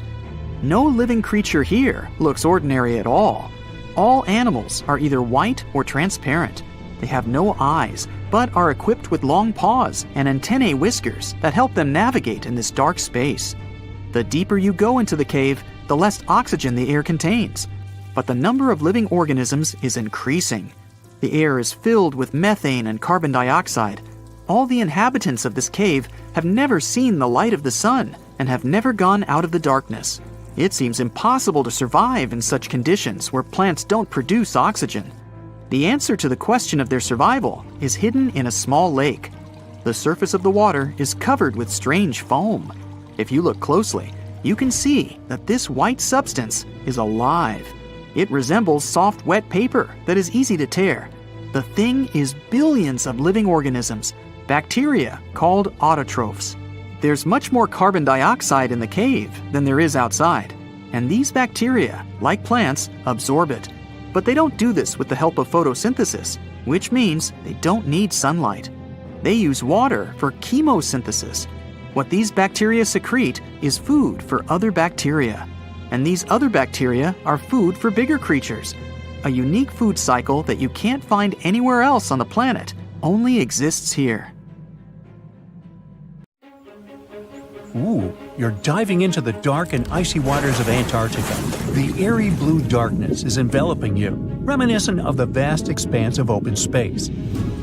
In these depths, where you least expect to encounter any living creature, you suddenly hear a loud, strange sound. a quacking noise, as if a giant duck was hidden in the deep.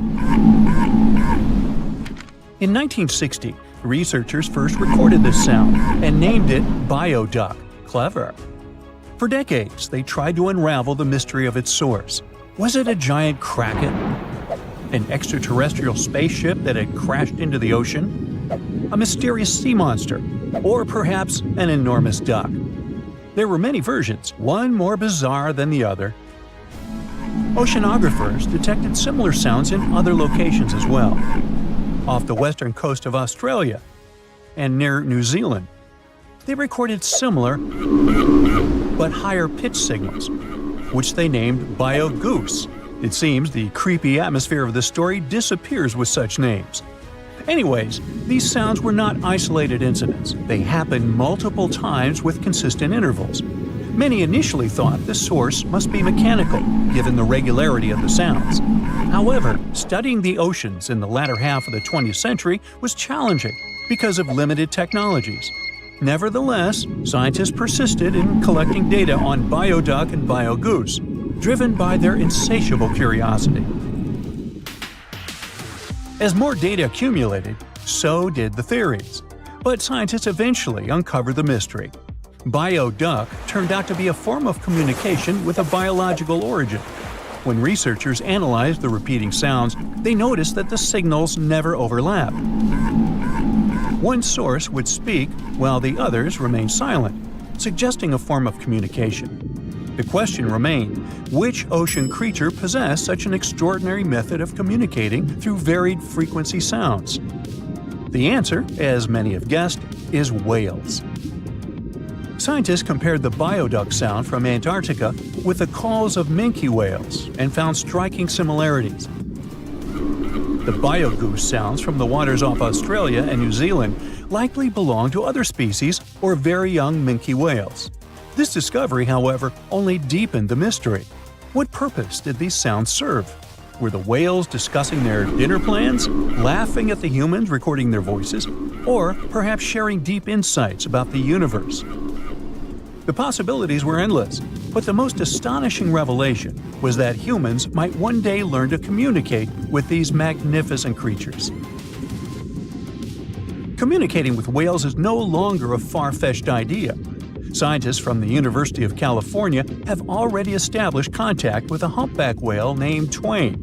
In a groundbreaking experiment, researchers conducted a 20-minute conversation with the marine mammal. Here's how they did it. The specialists went on a marine expedition to the coast of Alaska, where they recorded the sounds of a group of humpback whales. Then they played these sounds through speakers, sending the signals back into the ocean. The recorded sounds resembled a greeting, like, "Hey, what's up?" but in the whale language. These greetings are used by whales to call each other or indicate their location. Now, soon after sending the signals, the researchers received a response. Twain approached the boat, circled it, and replied with a "hey" of its own. This marked the beginning of the first ever human-whale conversation. For 20 minutes, the scientists sent 36 signals to Twain, and each time the whale responded. Moreover, it waited for time intervals before answering. That is, the team received a response from the whale, waited 10 seconds, and turned on the sound again. Researchers then waited 10 seconds and answered. It seems that Twain was a very delicate interlocutor. Maybe it was a gentleman in the whale world, who knows? Or maybe it was simply intrigued by the unusual interaction. The signals used in this communication belonged to a group of whales that included Twain. It's likely that the researchers had recorded Twain's own sounds and used them to communicate with it. In a sense, Twain was conversing with itself. Now let's continue our journey and venture into the deepest oceanic trench on Earth, the Mariana Trench. A quick reminder, the Mariana Trench is a colossal chasm in the ocean floor, stretching over 1,500 miles south of Japan and reaching a depth of nearly 36,000 feet at its deepest point. To put that into perspective, the height of the Burj Khalifa, the world's tallest building, is like 1/10 of the Mariana Trench's depth. Now imagine this. In this deep, dark abyss, scientists recorded a strange sound.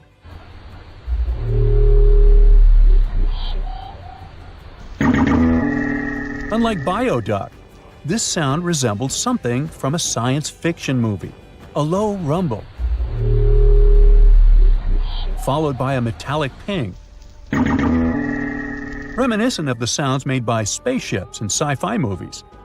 Researchers named this mysterious phenomenon biotwang noises.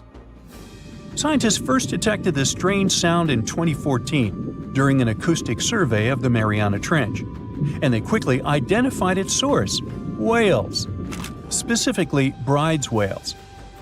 Using artificial intelligence, researchers analyzed around 200,000 hours of audio recordings from the ocean and found matches with a group of Bride's whales. Like other animals, these whales use sounds as a form of communication. Now, did you know what else was found at the bottom of the Mariana Trench? A plastic bottle. It's unlikely it was done by a kraken or a whale or some type of monster. Everything is simpler here. The bottle ended up there because of a human. But that's a topic for another video. Okay, let's deal with one more sound. No whales this time, just a mysterious sound in the loneliest place on Earth. This place is called Point Nemo, and that's why it's so lonely. Located in the South Pacific Ocean, Point Nemo is the most remote spot from any land. The nearest island is 1,450 nautical miles away. It's about the same long distance from land in all other directions. Moreover, here, there's almost no marine life, since few water currents reach this spot, and therefore few nutrients are supplied. In a sense, it's a water desert.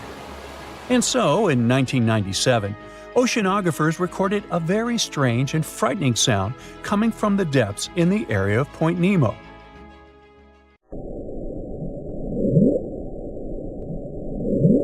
It was something gigantic and scary. People called it the bloop. As soon as journalists found out about this phenomenon, people around the world began to invent the most fantastic versions. The most popular of them was that the sound source was a giant sea monster, kraken, or some other creature. The hype around the bloop didn't last very long. Scientists managed to find out the nature of the mysterious noise. It turned out it belonged to an iceberg. When they crack and collapse, they create powerful ultra-low frequency sounds that can be heard from a very long distance. To confirm this version, scientists recorded the sounds of other icebergs and heard something similar to the bloop. Oh, by the way, Point Nemo is so lonely that space agencies drop out-of-service satellites here. Space objects just fall in the water. There's a 99% chance that no animal or human will be harmed by falling debris in this lonely place. That's why many people call it the satellite cemetery. But what if, someday, a spaceship from another planet falls here? What if it has already fallen in Point Nemo and sometimes emits an emergency signal that breaks through the ocean? Ooh. All the mysteries you have heard have already been solved. How about we end this video with a mystery that still baffles scientists? Meet upsweep.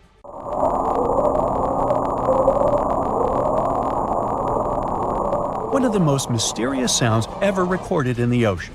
It's not just noise, it's a series of short ascending tones repeated at intervals of several seconds. It was first discovered in 1991 using hydrophones installed in the Pacific Ocean. At first, oceanographers suggested that upsweep could be associated with volcanic activity or underwater earthquakes. But the seasonal nature of the sound and its intensity change depending on the time of year, which rules out these versions. People began to consider hypotheses related to the biological life of the ocean. They studied the migration routes of marine animals and their behavior at different times of the year. However, despite all efforts, the sound source has not been identified. Some studies suggest that upsweep may be associated with certain species of fish or other marine animals that make sounds for communication or navigation, but no one has been able to prove it.